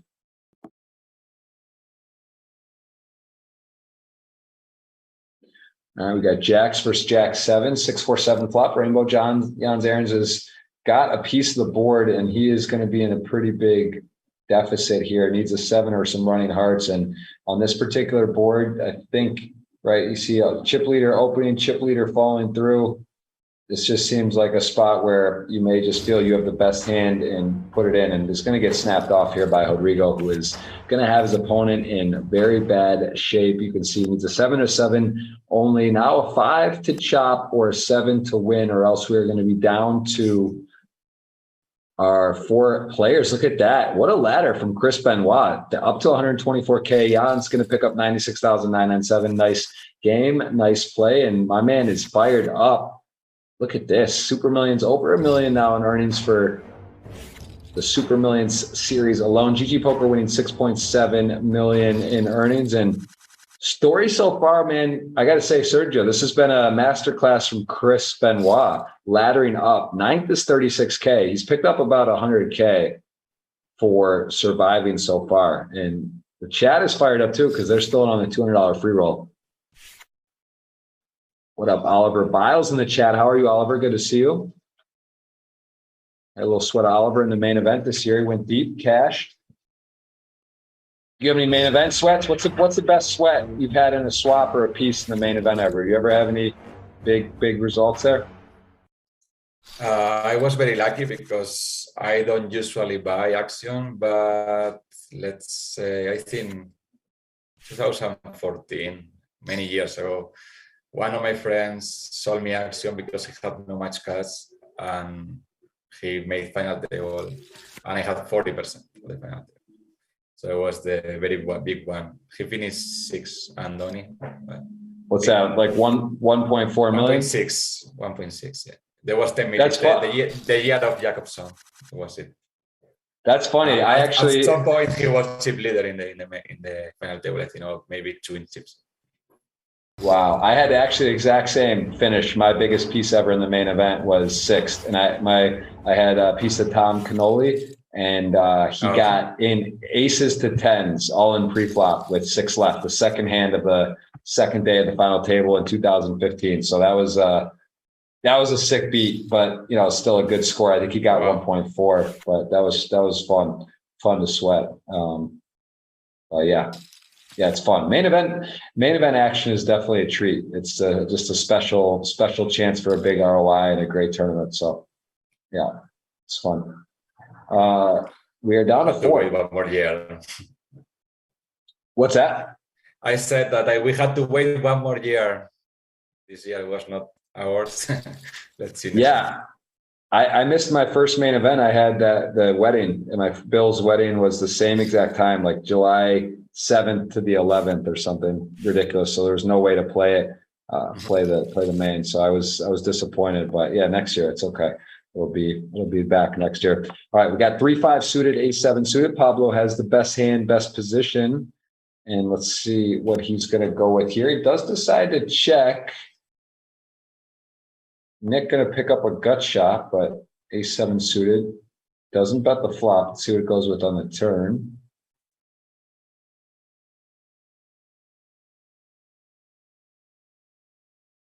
Still a fun dynamic because Chris is so short now. That's why we saw that ace-5 of 3-bet. They have to be careful still. The big stacks between them. Just wait for Chris to go all in again. Yeah.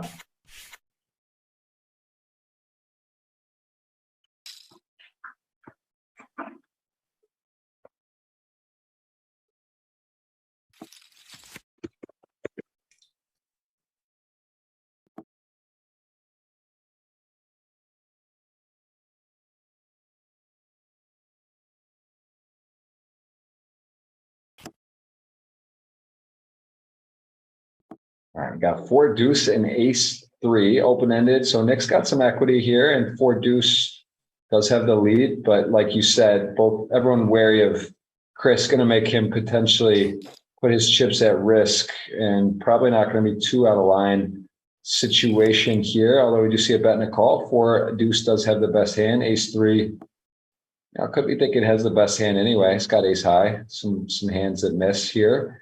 But Pablo has a winner, checks back. And Pablo's hanging tough. 2 of the Brazilians still in.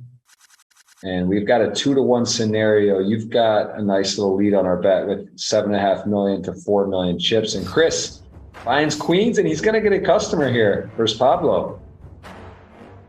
It's pretty sick with 6 blinds. Find that from there. Yeah, it's a nice pickup to be a 4-to-1 favorite, but it is a ace on the flop. No player with an ace queen still in the lead.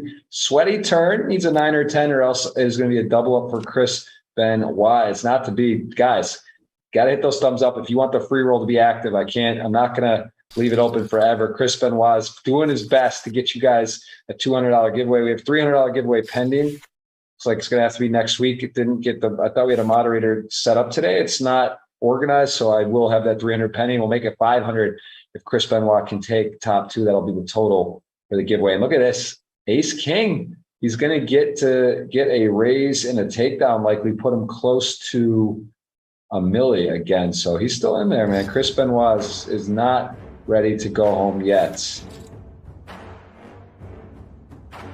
He is fighting hard, and he has got some tough players to get through, though, but never over till it's over.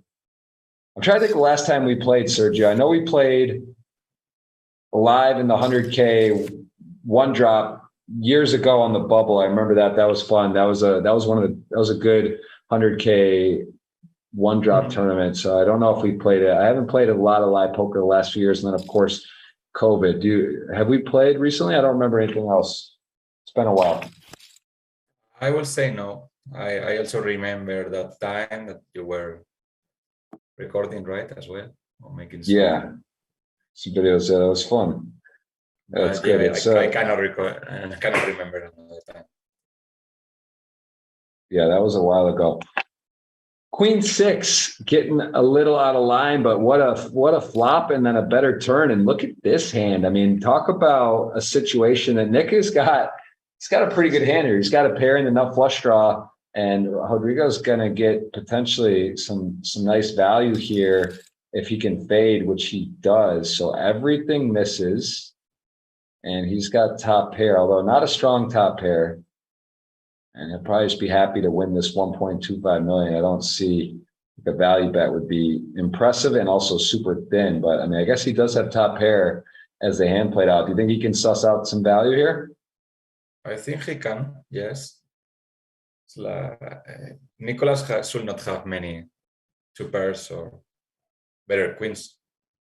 He's got the queen of diamonds as well. Yeah. So I like the bet, yeah.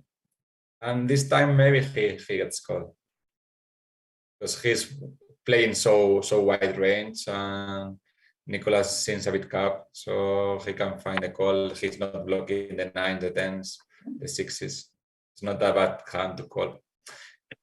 It's not the best because he got the ace of diamond, but I think he might call this time. Yeah, it's close. Like you said, if the candidate to call for bluff catching, it's in the middle. It's not amazing. It's not the worst, but big bet here. And if he does call and is wrong, he's going to be chopped down to tied for second, but he's in a clear second right now. So important moment, important decision. And Nick Mamoni is figuring it out. It's also the players on the button. He's the chip leader. There are other factors that lead to thinking that he could be on the lighter side. So if it's a toss up, yeah, Wood can't blame him if he does call here. I still bet he will fold. The sizing looks suspicious, looks like value, screens value, but let's see what he decides in the end.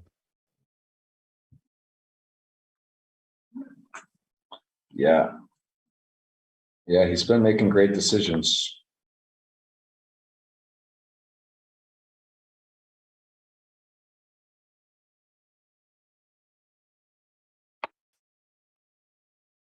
A lot of time bank, but this is actually pretty impressive. All four players have over 11 minutes, essentially 11 minutes plus of time bank. So been playing relatively quickly.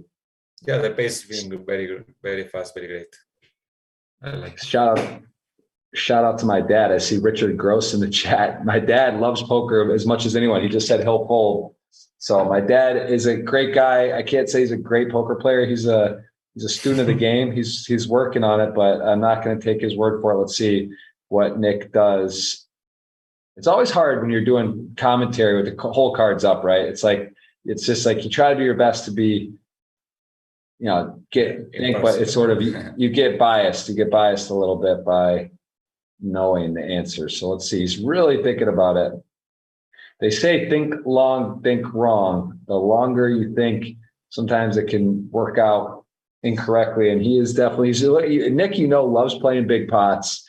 He loves the game, and he's trying to find a reason to fold, but he's just curious. He's a curious millionaire.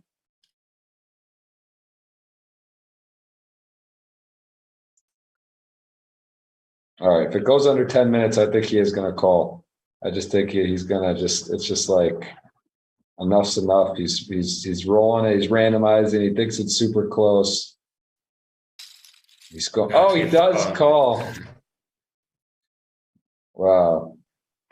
Big pot there. Nice value, man. Rodrigo's been playing absolutely lights out. Can we take a look at Rodrigo's lifetime results in the Super Millions? Let's see if we can get that up on the screen. I am a little less familiar with this player, but he has got quite an afternoon going. He's up to the chip lead by a wide margin. I mean, he's got almost 3x second right now. So quite a place to be in.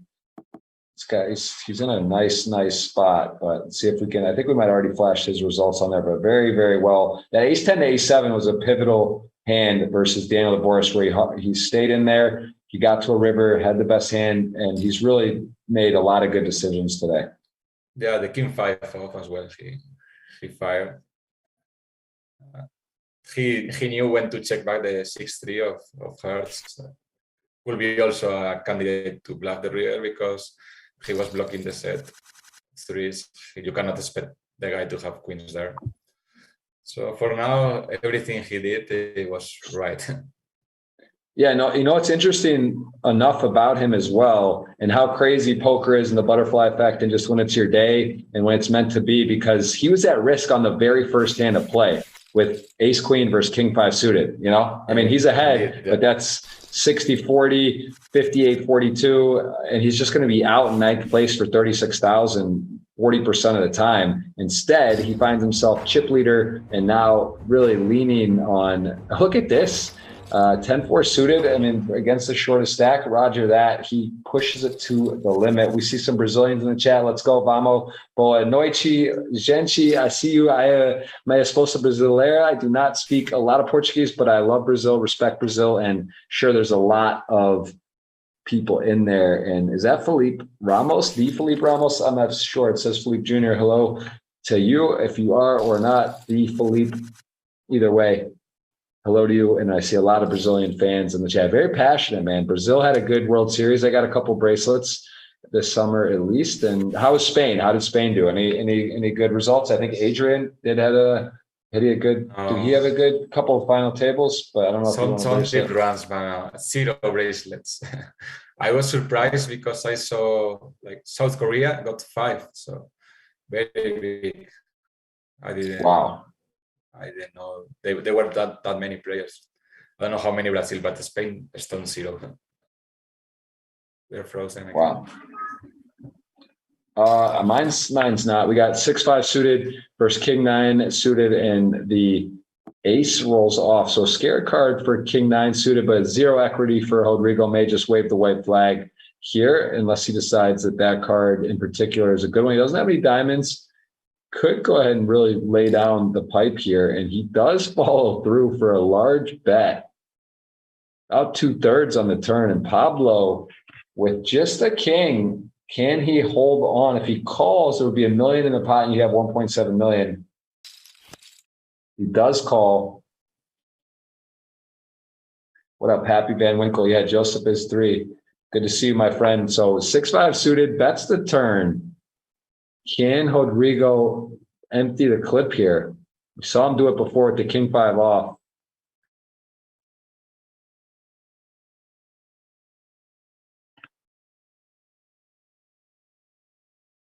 Brazilian on Brazilian crimes here, and he does go for it.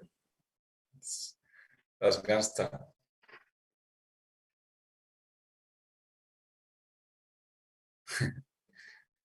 Your dad says he's going to call. He's 0 for 1. Let's see if he can be consistent.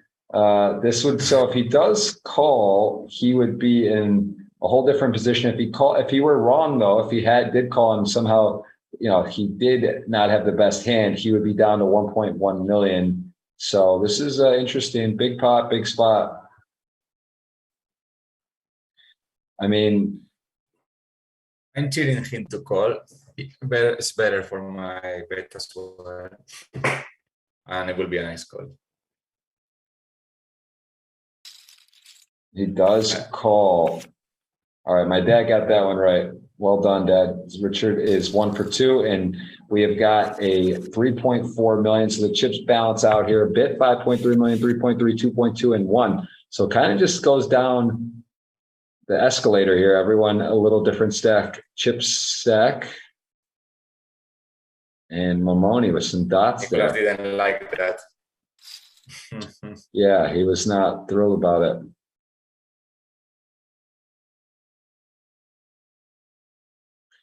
All right, 8-3 off. Gonna go ahead and pop up. Now, this is one of those hands, ace-9 off. Gonna go and play it coy. Flops, top pair, top kicker, 8-3 off with, it takes one of those hands and plugs in as one of the worst hands he can have, decides to put pressure on, and the 9-7 deuce rainbow looks like a pretty innocent flop, very disconnected, although he is betting right into the top of Pablo Silva.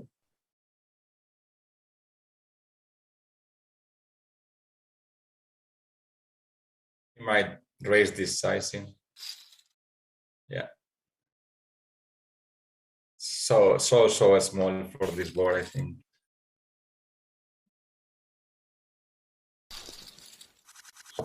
Yeah. All right. Blinds are up. We are at 35 and 70,000. We see 2 8s in the big blind. Chris Benoit, guys, that is your guy. I got you a free $200 if he can win. All you got to do is hit the thumbs up button, be entered into that. And we see a 3-bet from Pablo Silva and Chris with 2 8s, four-handed in the big blind. If he somehow could pull the trigger there, it would be a massive spot for him, but he doesn't. And this is 7-8 suited for Nick. Getting raised. They're not so deep. I mean, he's got, yeah, can't really, it's not a spot really goes peeling. Oh, Pablo gonna pick it up.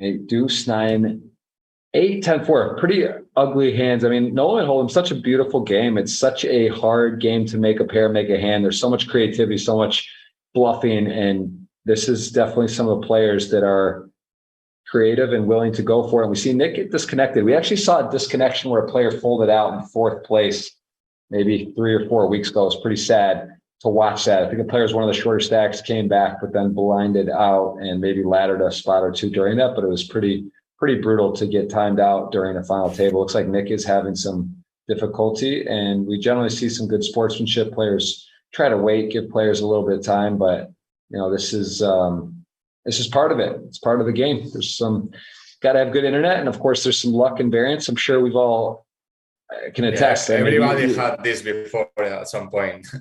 It's the most tilting thing to happen to you. Disconnecting. Yes, especially when it's a big spot. You know, you got a lot of money here. We're four-handed for big pay jumps, big money, and he is sitting out at the moment. Hopefully Nick gets put back in here quickly. That's one of the reasons I don't play that much here in Mexico, because I just have one connection and I don't think I'm safe with it. So that's why I don't play that much as well. Yeah, I see how Rodrigo's saying. Thinking about waiting. Yeah, it looks like Pablo's doing that as well. So he's back. Yeah, I've seen this several times. Really good sportsmanship from the players. Crashed twice. Yeah, so I don't know. Hopefully gets that sorted out. All right, let's see how we go. He lose any big hands. 10-4 of them. Yeah.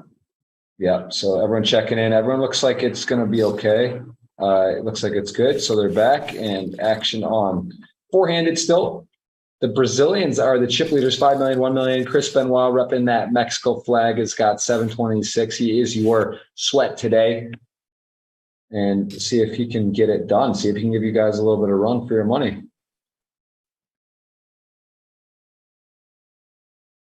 He's not happy, but I don't see any wrong between the Brazilians. Wait, you're saying Nick was complaining about that? Yeah. I saw him write the dots. I didn't see if he wrote anything. Yeah, he just pointed out both names, Paulo and Rodrigo.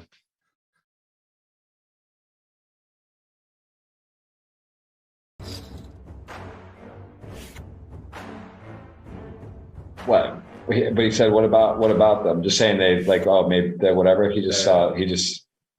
Yeah, because of the 6-5 suited hand, he can't think they were chip dumping. But yeah, I don't think that's the case. We see Rodrigo playing very loose every spot. I'm not surprised he bets there when the eights comes. Yeah, seems everything. Yeah, of course you can be aware and you can be watching, but for now I don't think it's anything wrong. Yeah, it's also maybe a little gamesmanship from Nick trying to throw them off their game, or say hey this or that, but all good. I think again everything looks on up and up, and just because you're in the same country or maybe you know some people. I mean, you battle all the time, right, with people or close friends or whatever. It's just part of the game. So hopefully everything is good, and we see Nick here with Jack 10 suited. 10 blinds, Jack 10 suited. He actually has his opponent dominated. You can't know that, and it'd be for a lot of his chips. But this is, it's not a fun hand to fold, but it still is going to be behind a lot. He does call. So Chris Benoit is at risk, guys. You need some help if they can find an 8. Looks like a grim flop. Picks up a gut shot. The 8 is no longer good, but the 9 is. So lose a card, pick up 2 cards, and it is going to be a 3-sider 3. That is it. Good game, Chris Benoit. So that is the dream's going to die there for the bonus. But look at that, almost 3 million in GG poker earnings. Congrats on another 6-figure score. You are 9th of 9. So to get 4th, nice ladder. Well played. Good game. 3-handed. So it's Nick versus the Brazilians, and it's Nick. It's me versus you. I can't really buy out. I can't ask for a buyout for dinner, but we are down to 3, and Nick is chatting in the box. He's been dropping some emojis, and here we go. It is guaranteed 159, and there is a lot of money up for grabs. And he is still staying on. I mean, Brazil is so big country. We can think they are like brothers. Yeah. He's again, could be a bit of gamesmanship just to sort of put them off their game or make them wary or think about it. But look, all good. 3-handed, 159,000 guaranteed, 100,000 difference between 3rd and 1st, and there's a lot to play for, as well as that coveted GG Super Millions trophy. So hello to all my Brazilians out there, Nick Mamoni fans. Someone's going to get a title today. We're going to get to see it. 3-handed. It is, let's see. So this is coming up on hour and 40 minutes of action. These usually take around 2 hours. We're getting close to that heads up. And there's a 3-bet ace-2 suited. Pablo Silva with the king 6 suited. As a pretty hand 3-handed, but do you want to peel? Do you want to play post flop? You got a Nick Mamoni short, or much shorter than the other stacks. So let's see what Pablo comes up with.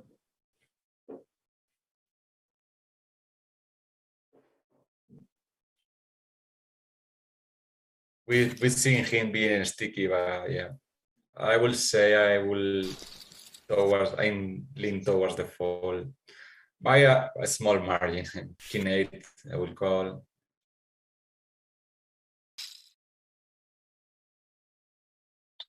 Yeah, so here's one of those spots, blind on blind, 3-handed ace-8, pretty big hand. He is dominated, and this is definitely good enough to raise. Pablo gonna pop it, and now Nick with a bit of an interesting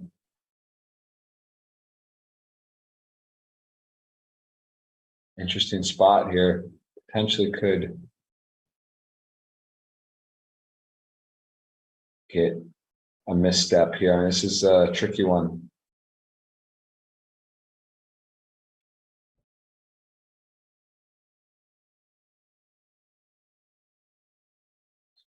Yeah, well, he's really pressing on this thing. So look at that limp fold there, ace-8. Seems too much, but he was right. All right, king 10, king 7, and queen 6. So Nick gonna open the button here. 70K big blind. He's sitting on around 30 blinds.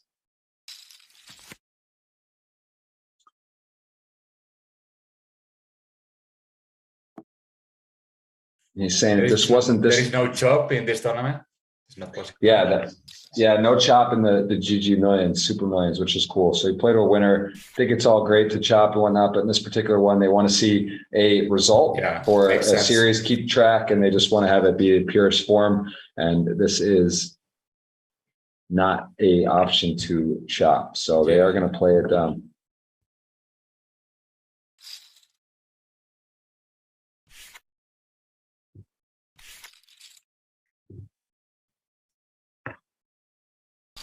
Is how many hands each level? 20? What's that? How many hands they play each level? I don't really know. That's a good question. So I think it's just time. Maybe is it 10-minute or 12-minute levels? So no, it is by hands. So now they have 2 more hands in this level, and next one I don't know. I think it's like 20 hands, but I'm not sure. Okay. Yes. Yeah. That's right. I see in the upper left. Yeah. I was thinking it was time, but it's not.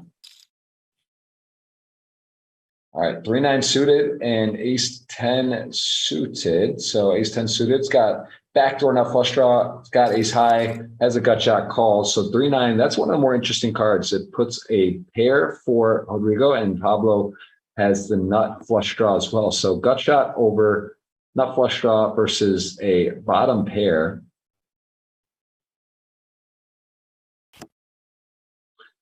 Wow. So a check, and what a run out. So makes running 2 pair versus the running nut flush draw. And let's see if Pablo is going to try to get a check raise in, or maybe just go big bet.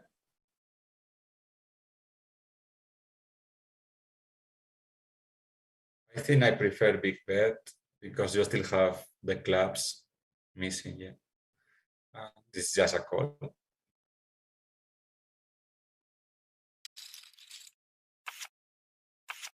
Yeah.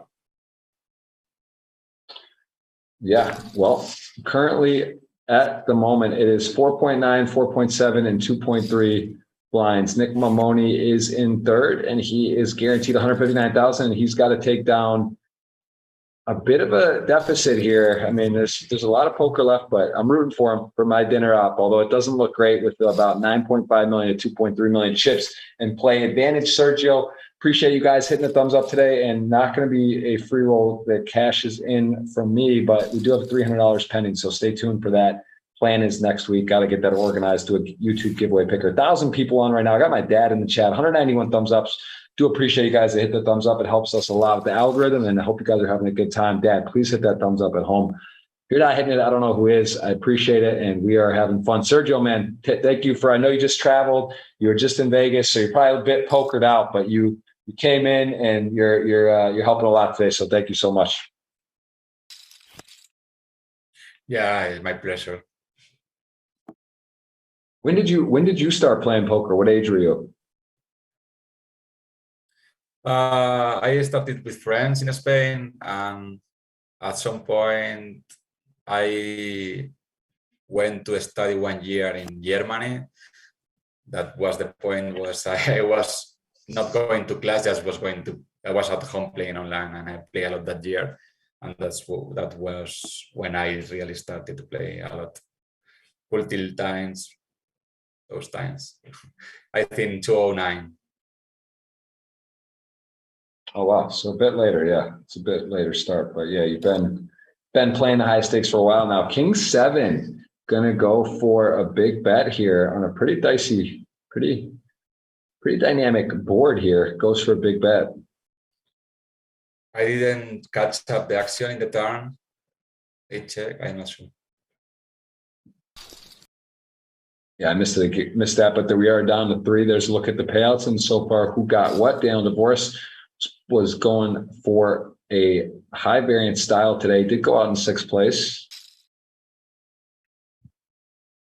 And we have got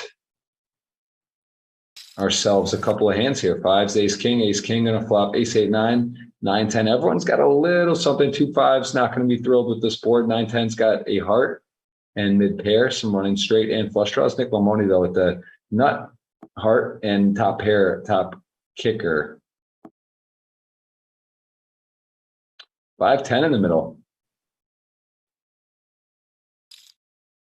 Well, big bet. Just says, you know what? Come get it.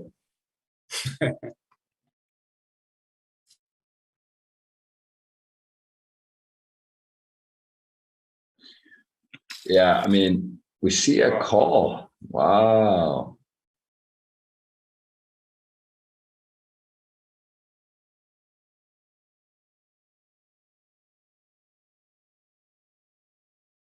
Yeah, 1.3 in the middle. Starts to get close to 1-to-1 SPR. Stacked pot ratio. Let's see what is going to happen here. I mean, this is very draw heavy board.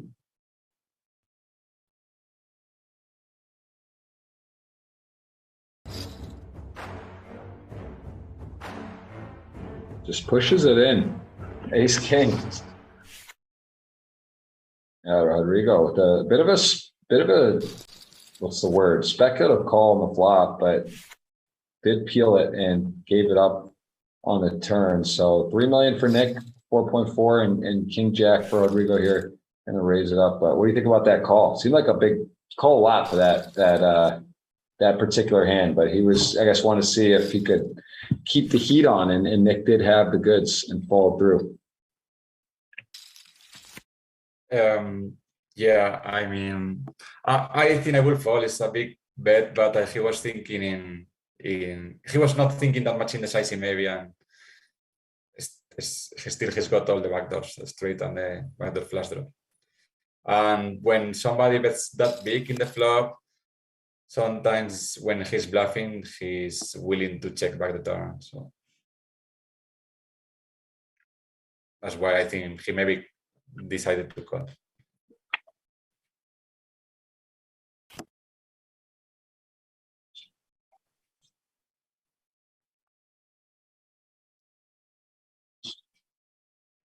All right, so King 3, bet the flop, Queen 9 suited, stuck on, and then actually did connect and make a pair. So Queen 9 has a winner if you can get to showdown.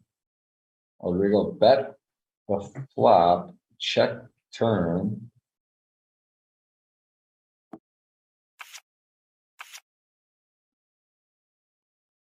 And Pablo is going to get himself into the chip lead there with that pot. 4.7 million, 80K is your big blind, 40K, 80K. Nick Mamoni going to give it up. And Pablo Silva has taken over the chip lead in the moment, at least.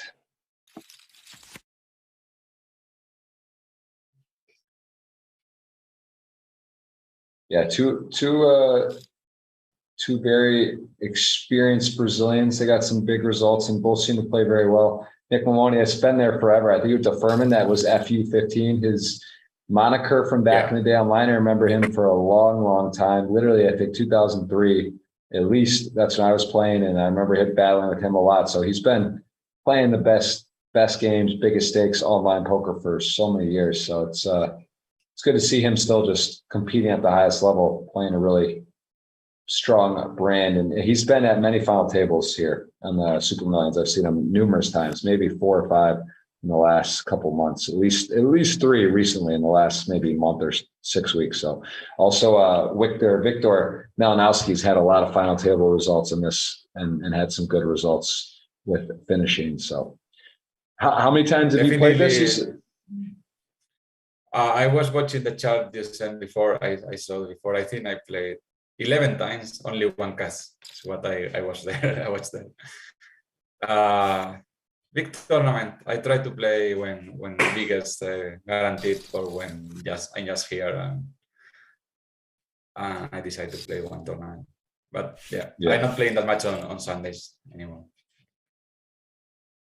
And I was going to say that it's definitely not easy to be there for 20 years, like Nicolas, so many years playing online, highest level. So it's nice for him. 20 years, right? That's pretty crazy to think about. Playing online poker for 20 years, like Half-Life. Yeah, that's a long time. It's it's amazing. I mean, look, I still play some, but not, I'm not grinding all the tournaments on the weekends and whatnot. I'm not sure what type of schedule he plays. You do see that where a lot of people do just play less. They play 1 or 2 days a week, maybe, or whatnot. So that could be the case. But either way, he's still here. He's still competing. He's still at the highest level. And the prizes have gotten crazy. I mean, who would have thought this is, I remember. Yeah. 15, 18 years ago, they used to be like $200 tournaments, 500 was a huge buy-in. Now there's like 10K weekly tournaments, 25Ks, 100Ks online. It's just wild, really wild. I think when I moved to London, my average weekdays is like 1K in tournaments, and maybe in Sundays 6K the most. Still, we were living in London and playing tournaments online. It's very different now. You can play so much more, so much higher. It's good to make money online. You can make bigger for sure. Yeah. All right. Jack 9 versus 8-9. And Jack 9 had a really nice flop with 2 pair that gets counterfeited, but still is the best hand. And Nick does have a pair. So let's see here. He is going to go ahead for a little bit of protection. Just see where he's at. Going to bet 160. And Rodrigo's still going to like his hand, although it gets a little less exciting as he loses to King X. And his 2 pair is no longer... it's Jack 10 he loses to, so does check down after the fact, and it will go to Rodrigo. So yeah, 3-handed here, a lot to play for, a lot of money. These guys are definitely used to the high stakes, and it's still what we're talking 5 buy-ins, 4 buy-ins, 4.5 buy-ins. So this is an important pay jump, and of course $250,000 up top. So we are got a lot to play for. Still 6 figures. We're closing in on a 2-hour mark, and we are 3-handed. Blinds are up in 10 hands.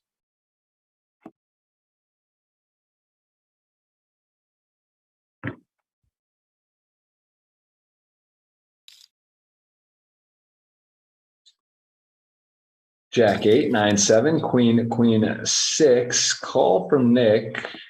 Has the best hand. Let's see, does Pablo do anything else here? He has one of the worst hands he can have. He bet the flop, got called. Does he want to keep telling a story?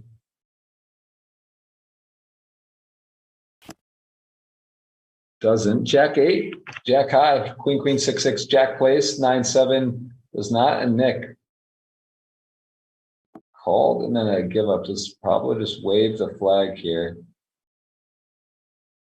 Seen Pablo, one of those hands earlier, Pablo, when he had the worst hand he could basically have, went for a pot size bet on the river, if you remember that, the ace jack, the 8-9 suited on that jack high. Yeah, so he decided he learned his lesson against Nick. This time Nick with a much less strong hand, but the best hand.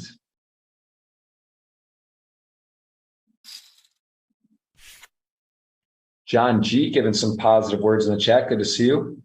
My dad saying he grinds all the time in Michigan. Yeah, Michigan's actually one of those states, I don't know if you're paying attention to the legalization, but Pennsylvania, Michigan now are states that are legal for poker in the US. So that's another thing. When Black Friday happened in April 15, 2011, it was kind of crazy. It was, like, never imagined it would be over a decade where poker is not legal in the US. So it's been very slow, but there has been some movement now, a little bit. Yeah. It's crazy to think what happened, and it's still there, the same problem. It is wild. And also what's wild is Nick Mamoni with a very nice spot here. He's got ace 6, 2 pair, top and bottom, the missionary, and Rodrigo's got a weak ace. So this is problematic, as he is potentially going to have to lose some chips here. Let's see if he, kind of hard to ever fold 3-handed top pair, ace, queen, 6, 9, 4-card rainbow, but big sizing from Nick. And look at that. He is going to get bailed out. I hate it. Now, the interesting part, though, here is, does he ever have a 9? And if not, does he ever have ace, king, right? Or ace, queen? So it's like, could he rip this and blow him off a chop? And he does. Wow. Nice hand. Very nice play here from Nick. And although he got unlucky, he may still just get that same result and pick up a lot of chips. I mean, I guess what hands does he have? He's bluffing. Does he have 10 jack that he bets the flop, falls through? I mean, what hands does he have for bluffs? 7-8 suited. You know, what is he doing that he would bet flop, bet big turn, and then just rip the river? And now, I mean, this is the question for Rodrigo. Feels like 7-8 jack 10. Maybe he wants to bet even bigger turn to make bigger the pot. Feels like the hand he's got, to be honest, but I think it's gonna work. It's gonna work to make Rodrigo fold the chop. I don't think Rodrigo can expect many flaps. I'm not sure.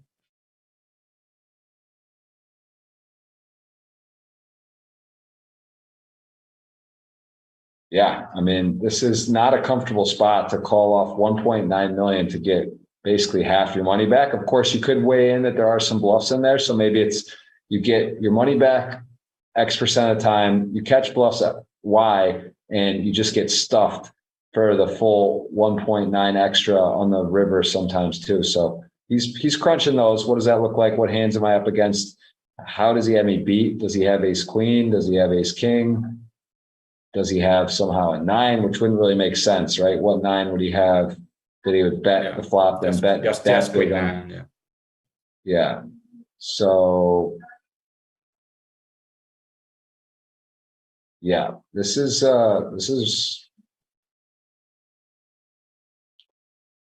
what do you think? I think he's going to fold, but I guess he could call. Guess he could, but this seems. That's exactly what I think. What does Sergio think? That's he could call. Yeah, I'm gonna say. I think he just folds. I think he's gonna fold.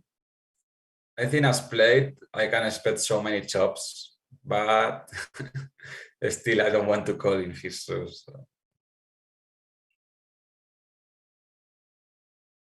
Yeah, I mean, I guess there's that extra tiny bit of factor that there is that bluff possibilities. So like, there's that too. You're not just like calling or of course losing. So that's maybe if you factor how capable and how many times you think Mamoni does have Jack 10 or 7-8, and he does call. Yeah, so he got. I mean, yeah, very lucky on the run out. Didn't believe this game.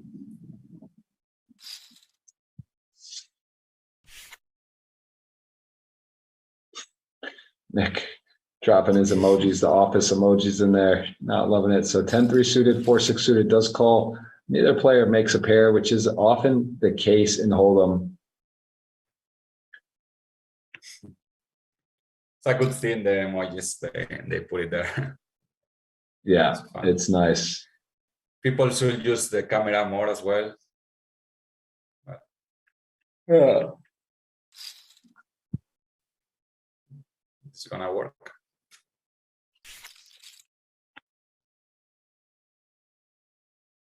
Yeah, Nick showing his class, showing his aggression, also showing pot control and good discipline at times. So, you know, he's really showing the full scope of work that he has put together over the last 2 decades of his career. And here he's got ace queen on the button.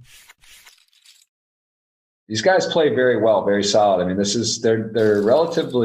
still play here, 40K, 80K blinds. You can see there's still 6 hands left before we'll be to 50, 100. So there's still plenty of play available. And here we go, queen, king, and jacks. 3-handed. All right, we see a kick up and Pablo with jacks. What do you think? You prefer to go all in or just call with the jacks? I'd raise. Feels in the limit, but yeah, I think call is fine. You prefer to call there? I think yes, 50 lines. Yeah, I can see it. I think yeah. I don't see Rodrigo going 3-bet call with 9s, for example. So I think it's fine. Wow. Wow. I was just going to say, there's no way you can fold for one as played, and then he rips off. Could be worse with the jack of diamonds, but yeah, it's going to be big pot. Let's see if he can get away.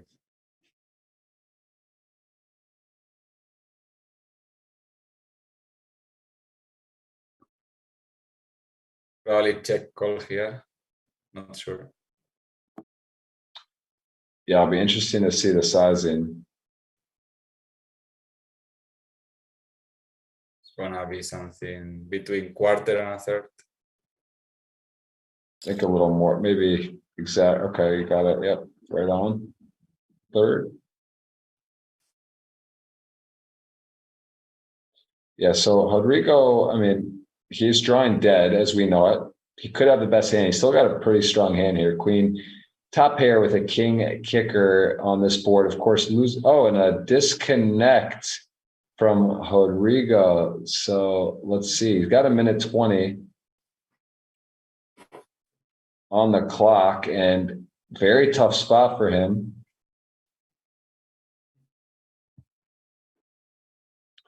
Seen a couple disconnections.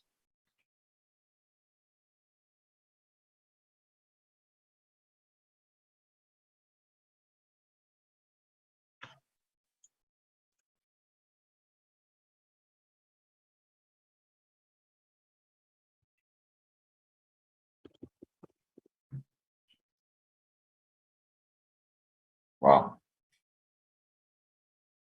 38 seconds. I mean, this is a spot where, yeah, he's 2 million in the middle. Yeah. And there is I mean, this, yeah, it's not a really good result for him here. I mean, if he is somehow, if he's able to come in, I mean, yeah, he's drawing dead. So this is yeah, so Nick's saying he'll stall, he'll return the favor, although this is a, yeah, dicey spot for Rodrigo, who is got sick.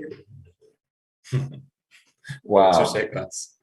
Oh, that's funny. Snap call. Wow. That was kind of crazy. I was not expecting that. That was he almost got very lucky to disconnect there, right? That would have been very fortunate to save the chips, but now he's going to have a river decision for a huge spot. And Pablo Silva is going to be your chip leader here. No matter what. The question is he going to have a massive chip lead or a decent chip lead? Because either way, he's got the pot one now. He's got the best hand and he's all in. It's just a matter of Rodrigo to figure this out or not.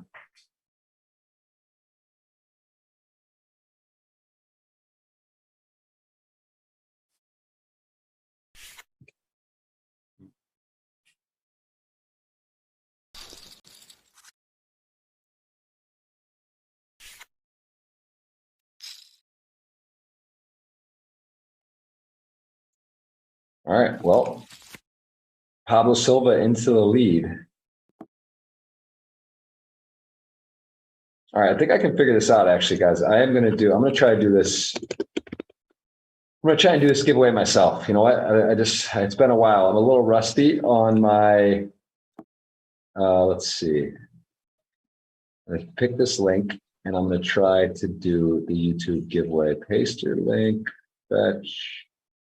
Select a filter. All right, you know what? I'm just going to do it myself. Keyword filter, keyword here. We're going to type Sergio.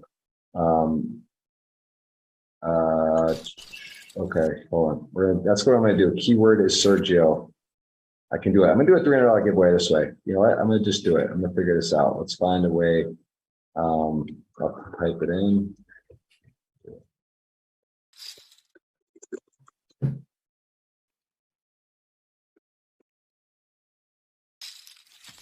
All right, I just put that in the top.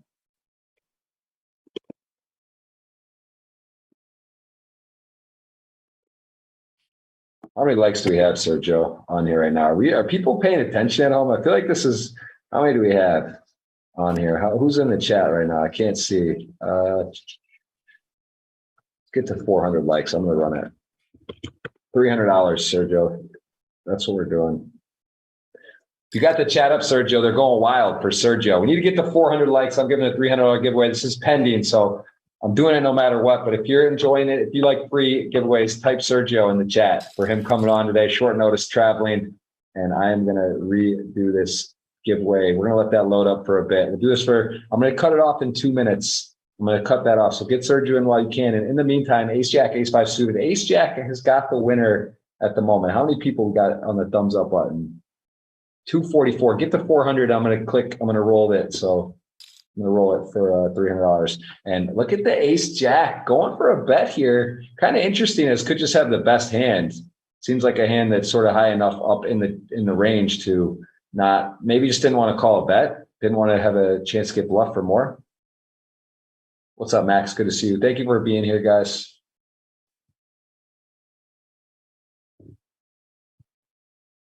Thousand people watching right now. Hope you're enjoying your day. Hope you're having a great time wherever you are in the world. Sergio is in Mexico. I'm in Italy. Technology is amazing. We're sweating it, and nice bet. Although he did have the best hand, he is chipping up and leaning now. He has got 6.3 million. That is your chip leader, 40-80K. He's on the puck. He's got 5-7 suited, and he is gonna kick it up.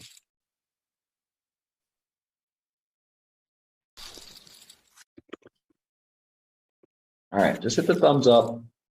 Type the word Sergio, you'll be eligible. I'm going to do that here before we get out of.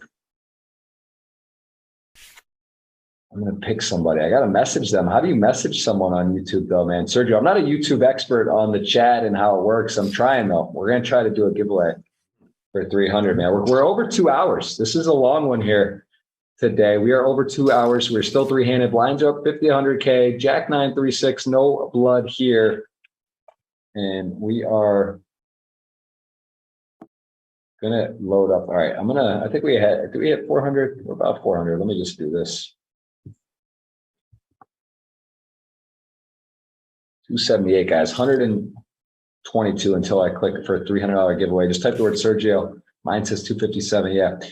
Jack 9, top pair. Who are you going to call the win right now? Who's your pick? I mean, you just go with the chips. Is there anyone do you feel like someone's playing just so well that they can overcome this deficit in chips? Or in these situations, three-handed competent players, you just have to take the chips at this point?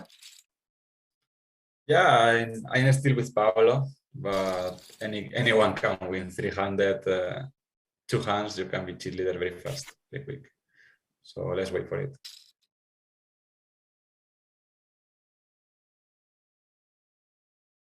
All right, ace 9 suited, 5-10. No one put more money in pre-flop. We saw Limp with a very strong hand and does have the best hand still, 8-9 queen.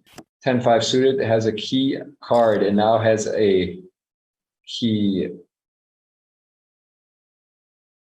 hand. Look at that, interesting. The club peels too. So now ace 9 suited. We see Nick with some interesting lead outs, and he is going to get his nuts on the river after all. So 5 of clubs rolls off, and what a card. Makes 2 pair for Pablo. Look at this. Goes for the check. Look at this cagey play. It's going to work for something, right? Got to imagine you're going to get value bet here. It does get a value bet. And now Nick is thinking about Vegas and the Mirage, Sergio. What does he go to? How much can he extract? Might as well go big, right? Your opponent either kind of has a jack or maybe not. I mean, if your opponent has 2 pair and you make it 600K or you make it, 1.1, where's the cutoff here? Do you just kind of like going for the jugular? In my opinion, any check raise here is very strong. It's not going to get called with that. So yeah, I will do big just in case. But I feel so strong. I think I prefer bet. Yeah. King, queen suited, 7-3 of hearts, three-handed, going to a win today. Comes out with the raise. Rodrigo wheels are spinning. Essentially tied with Nick for second. We got Pablo up in first. Going to peel here, and hello. Top pair versus 2 overs and second enough flush draw. This has got the making of a pot. So you start with a check. Rodrigo has got top pair in a gut shot.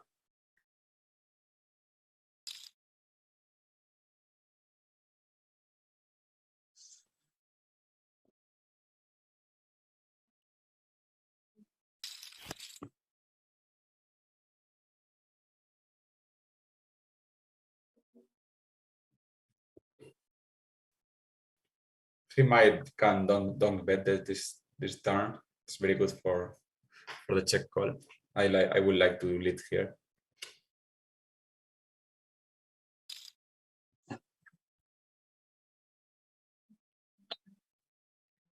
You see a lead, 250.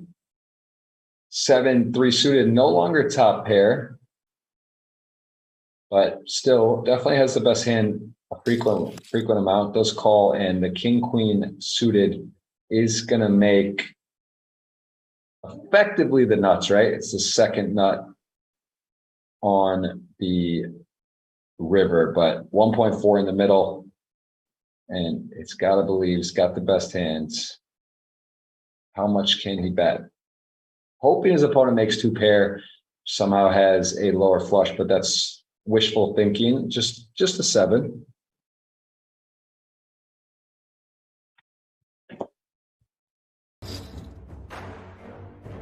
Goes for it all.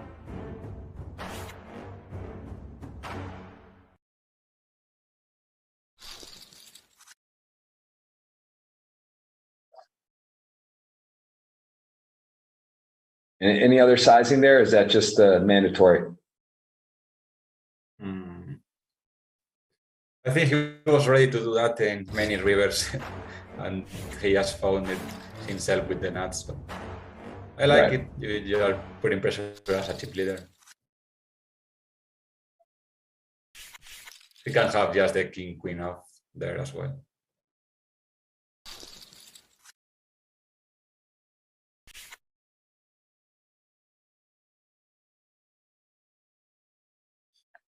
Yeah, 2-4 goes for it all. Down to 20 blinds and 32 blinds, 65 for Pablo. So still plenty of chips in play. Yeah, can he do it again 3 times? We have had I believe Nick has won. That's maybe 2 times, and we are seeing, can we get another champion, a new champion, or a repeat champion? Mamoni has found himself here so many times at the final table in the title. So let's see how this will play out. But right now he is in second place against, he's in a Brazilian sandwich in every way, stack size, position, and he is aware that he's repping on his own, and he has had a good showing for Brazil with 3 players at the final table out of 9 spots. So Brazil's definitely a country that has been on the rise, trajectory-wise, becoming more popular, a lot of great players, and it's been fun. Would you say, is there any other countries you noticed that sort of have been more popular poker recently? Are you noticing more players playing? Yeah, France. I never seen as many as French people in Vegas than this year. Cash games and tournaments. Also, like playing the mid stakes in Bellagio. 3-4 French per table, and the ones I told you before as well, the South Korean. It was, I think, a lot of people as well. I noticed there's a lot more content in South Korea, like people vlogging and poker content, and also, I mean, you see Yo Viral, right, with France being very popular, very active. I wonder how much that impacts. It's got to help. There's a few other French influencers in gaming that are doing content frequently, so I think it does help, but not sure. I can't say that's the exact case, but interesting you mentioned that. And look at this, a little 5-2 suited here. He called, yeah. It's gonna work as well. Yes, certainly floating. Doesn't get a great card for his hand but that was not the plan, only to hit or improve. So that is gonna take it down, and he is up to 2.5 million. Yeah, he's been definitely the most fun to watch in this final table, Rodrigo. Yeah, say that's fair. Okay, get a walk for a chip leader, Pablo Silva. King, queen, ace, queen suited. Wow, 24 blinds. Can be open stop, maybe. Yeah. Yeah, and Rodrigo has got one of the best hands you could have. Certainly is not folding. And here we go. King, queen, ace, queen suited. All in. And ace, queen suited going to have to fade a jack or a king. And he cannot do it. And there's a king of clubs. Wow. Yeah, it had to be a jack or a king that was not a club. So that is sick. And that is a pay jump for Nick. So he is guaranteed. He just locked up 203,000. Big moment. GG, and now heads up. So it is mano y mano for the title. We're going to do the giveaway here in a second. I did give you guys a chance. I said, type in the word Sergio, $300 given away. And we are at 297, 100 more to go, or at the end of the show. I guess I'm going to roll it in like 2 minutes. So you guys got another chance. Hit the thumbs up, type the word Sergio, and that's going to be the giveaway. There he is right there. 3.6 million on GG. Well played from our friend Rodrigo, but not meant to be. And King 3, Ace 4 off. King 3 has the best hands. Yeah, just type Sergio once, hit the thumbs up. You'll be eligible, and we'll roll it. King 3's got a winner here, and he is going to separate. Getting down to it. Big lead for Pablo.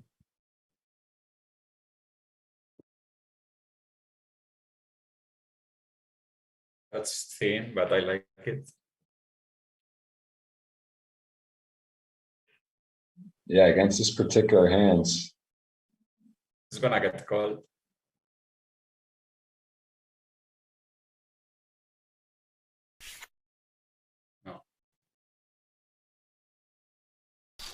Yeah, high level, thin value, and a good fold. So both these players also pretty dialed in. 50K, 100K. We see the limp, 26 blinds effective, snap check back. 9-10 suited, very pretty hands, but not a great flop, although see 26 blinds. And just look at how just call with 10 high, picks up the flush draw. And wow, what a sick game.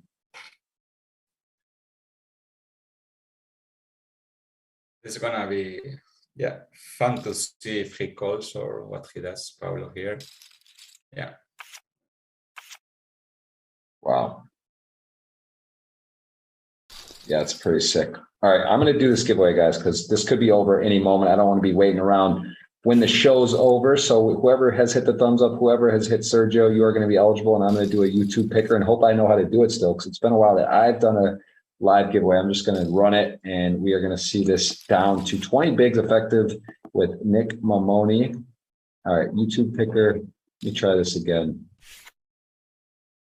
I got to put the link to the show.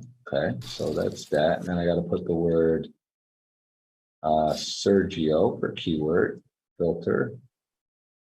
Type your keyword.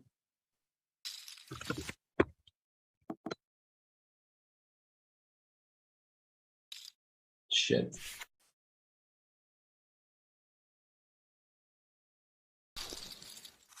Can Nick make a fight of this, do you think, or are we just, is that going to be it? Let's see. See if he can come back into it. All right. What do you think? Yeah, for sure he can. A big race, he defended anyways. I think it was very big, 4.5.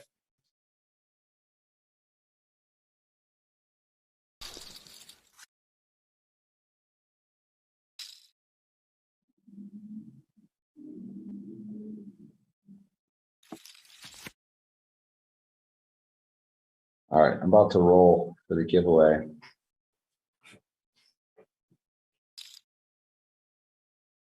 Six, eight, eights, and he is betting right into trips. He will get chill race.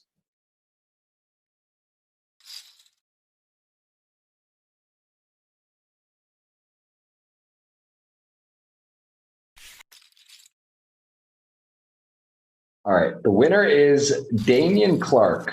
Damian Clark, you have won $300, brother. Congrats. And I am, let's see, how can you message me? Because I don't know how to do it.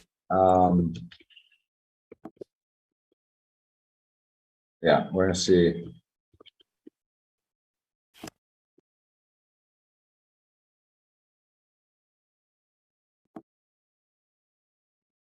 All right. Damian Clark. There it is. Congrats. My dad's in the giveaway. Sergio, Dad, sorry, you're not eligible, but that's over. Damian Clark has won, and he is, there it is. You got to tell me what your name is on Twitter.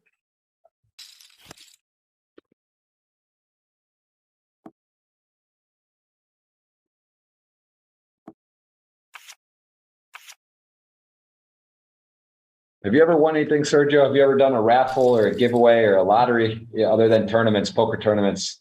Have you ever hit any kind of like raffle or contest? I believe not. I'm thinking about it, but I cannot recall any. I don't play lottery or anything very related, so that's why as well. Less chances. Yeah. Yeah, the US loves that, right? They love the luck and the bingo and the lotteries and all these things. I don't think that's a main thing in the world. We got Nick Mamoni trying to do his best here. He had a pair and open-ended. He is going to smoke on the turn, the straight. And that is going to do it. He is hanging on ace king versus 7-4 suited, going to limp in. Pablo not going to let that for cheap, at least.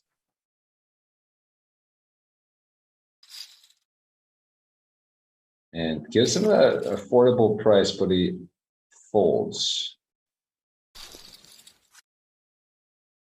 Wow, this is a little longer than usual, but we got our heads up and we are playing for a dinner still. Yeah, I will not forget. Yeah, it's gonna be a nice place. So hopefully I at least get to close the gap here and make this. You kind of just had control of this the whole time. Take a picture of this guy. What's his name? Damian Clark. Okay, $300. That's not a bad giveaway. Come to a YouTube stream, watch a stream and pick up 300. Hopefully my man plays some poker, can try to parlay it a bit. Trying to see if he messages me, and maybe he doesn't have a Twitter, but that's the easiest way to at me, and then I will PM you. All right, A693. A6 has the best hand. No play, man. It's amazing how many times you realize in heads up and no limit you don't make a pair. And here, that is no difference. He's got a club. He's got a 9, right? This feels like a candidate of things that just bad hand with some key cards maybe to go, and he does go big. All right, Damian Clark 14. Yeah, so you at me, I will message you on Twitter. Let me just do that so I don't forget. Appreciate you guys interacting. I appreciate you guys hitting the thumbs up. I hope you're not just doing that to try to win a giveaway. I hope you enjoyed the stream. And I don't see you adding me on Twitter, but we'll look after.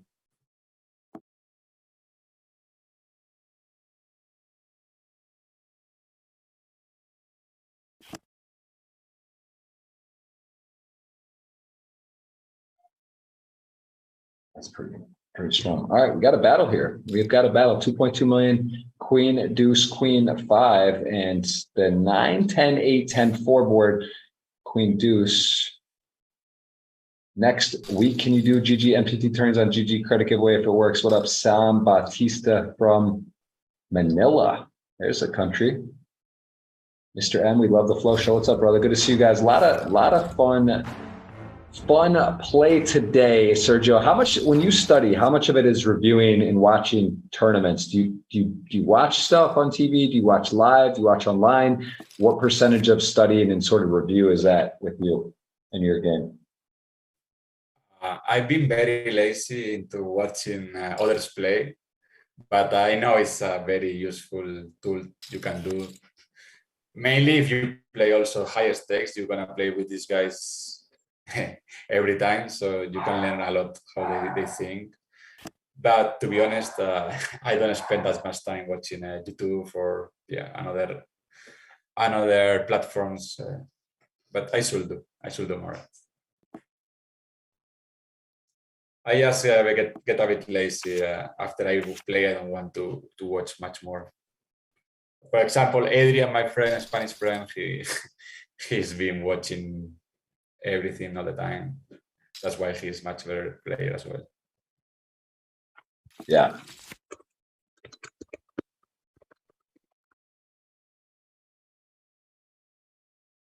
Yeah, you can DM or find me Jeff Pros Poker on Twitter, my friend. Just please at me there and I will reply to you. So congrats on the 300. More giveaways to come, more free rolls today. You guys had a shot. Didn't get it today, but player did get 4, made a bit of a run, a little bit of a spin up from the back of the pack. And here, Queen 5, Ace, King, Queen, Jack 9. Queen is the best hand. He is going for a bet. Got a spade, got a queen. Had the best hand. Didn't have to bet, but he did. For gonna get some other hands to fold.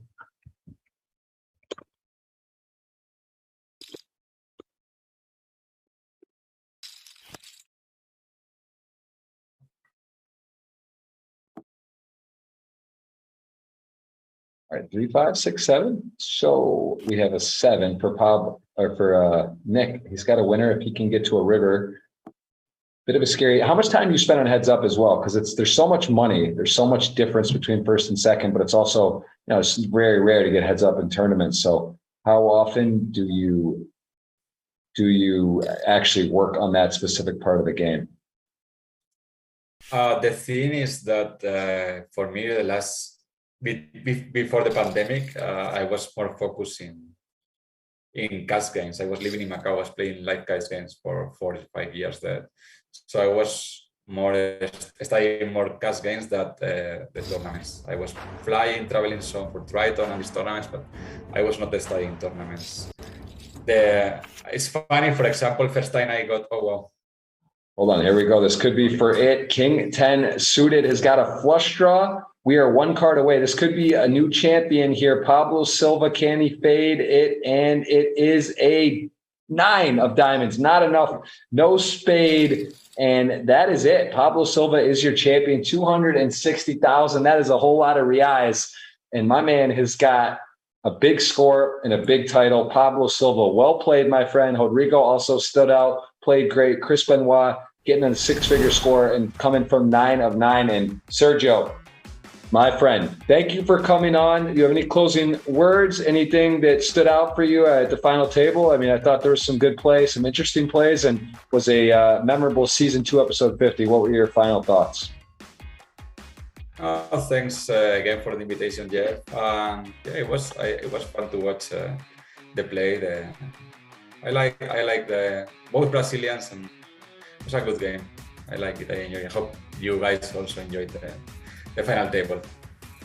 Well, listen, I appreciate it very much. Thank you for your time. Thank you for your insights. And everyone here will be same place, same time, 2:45 Eastern for season 2, episode 51. Very special guest next week. Actually, Brandon Adams will be on the show, and I will see you guys same place, same time. Have an amazing, wherever you are in the world, have an amazing day. I hope you guys are enjoying the commentary each week and the play and the final table and the production. So thank you so much, Sergio. Thanks again. We'll see you next week.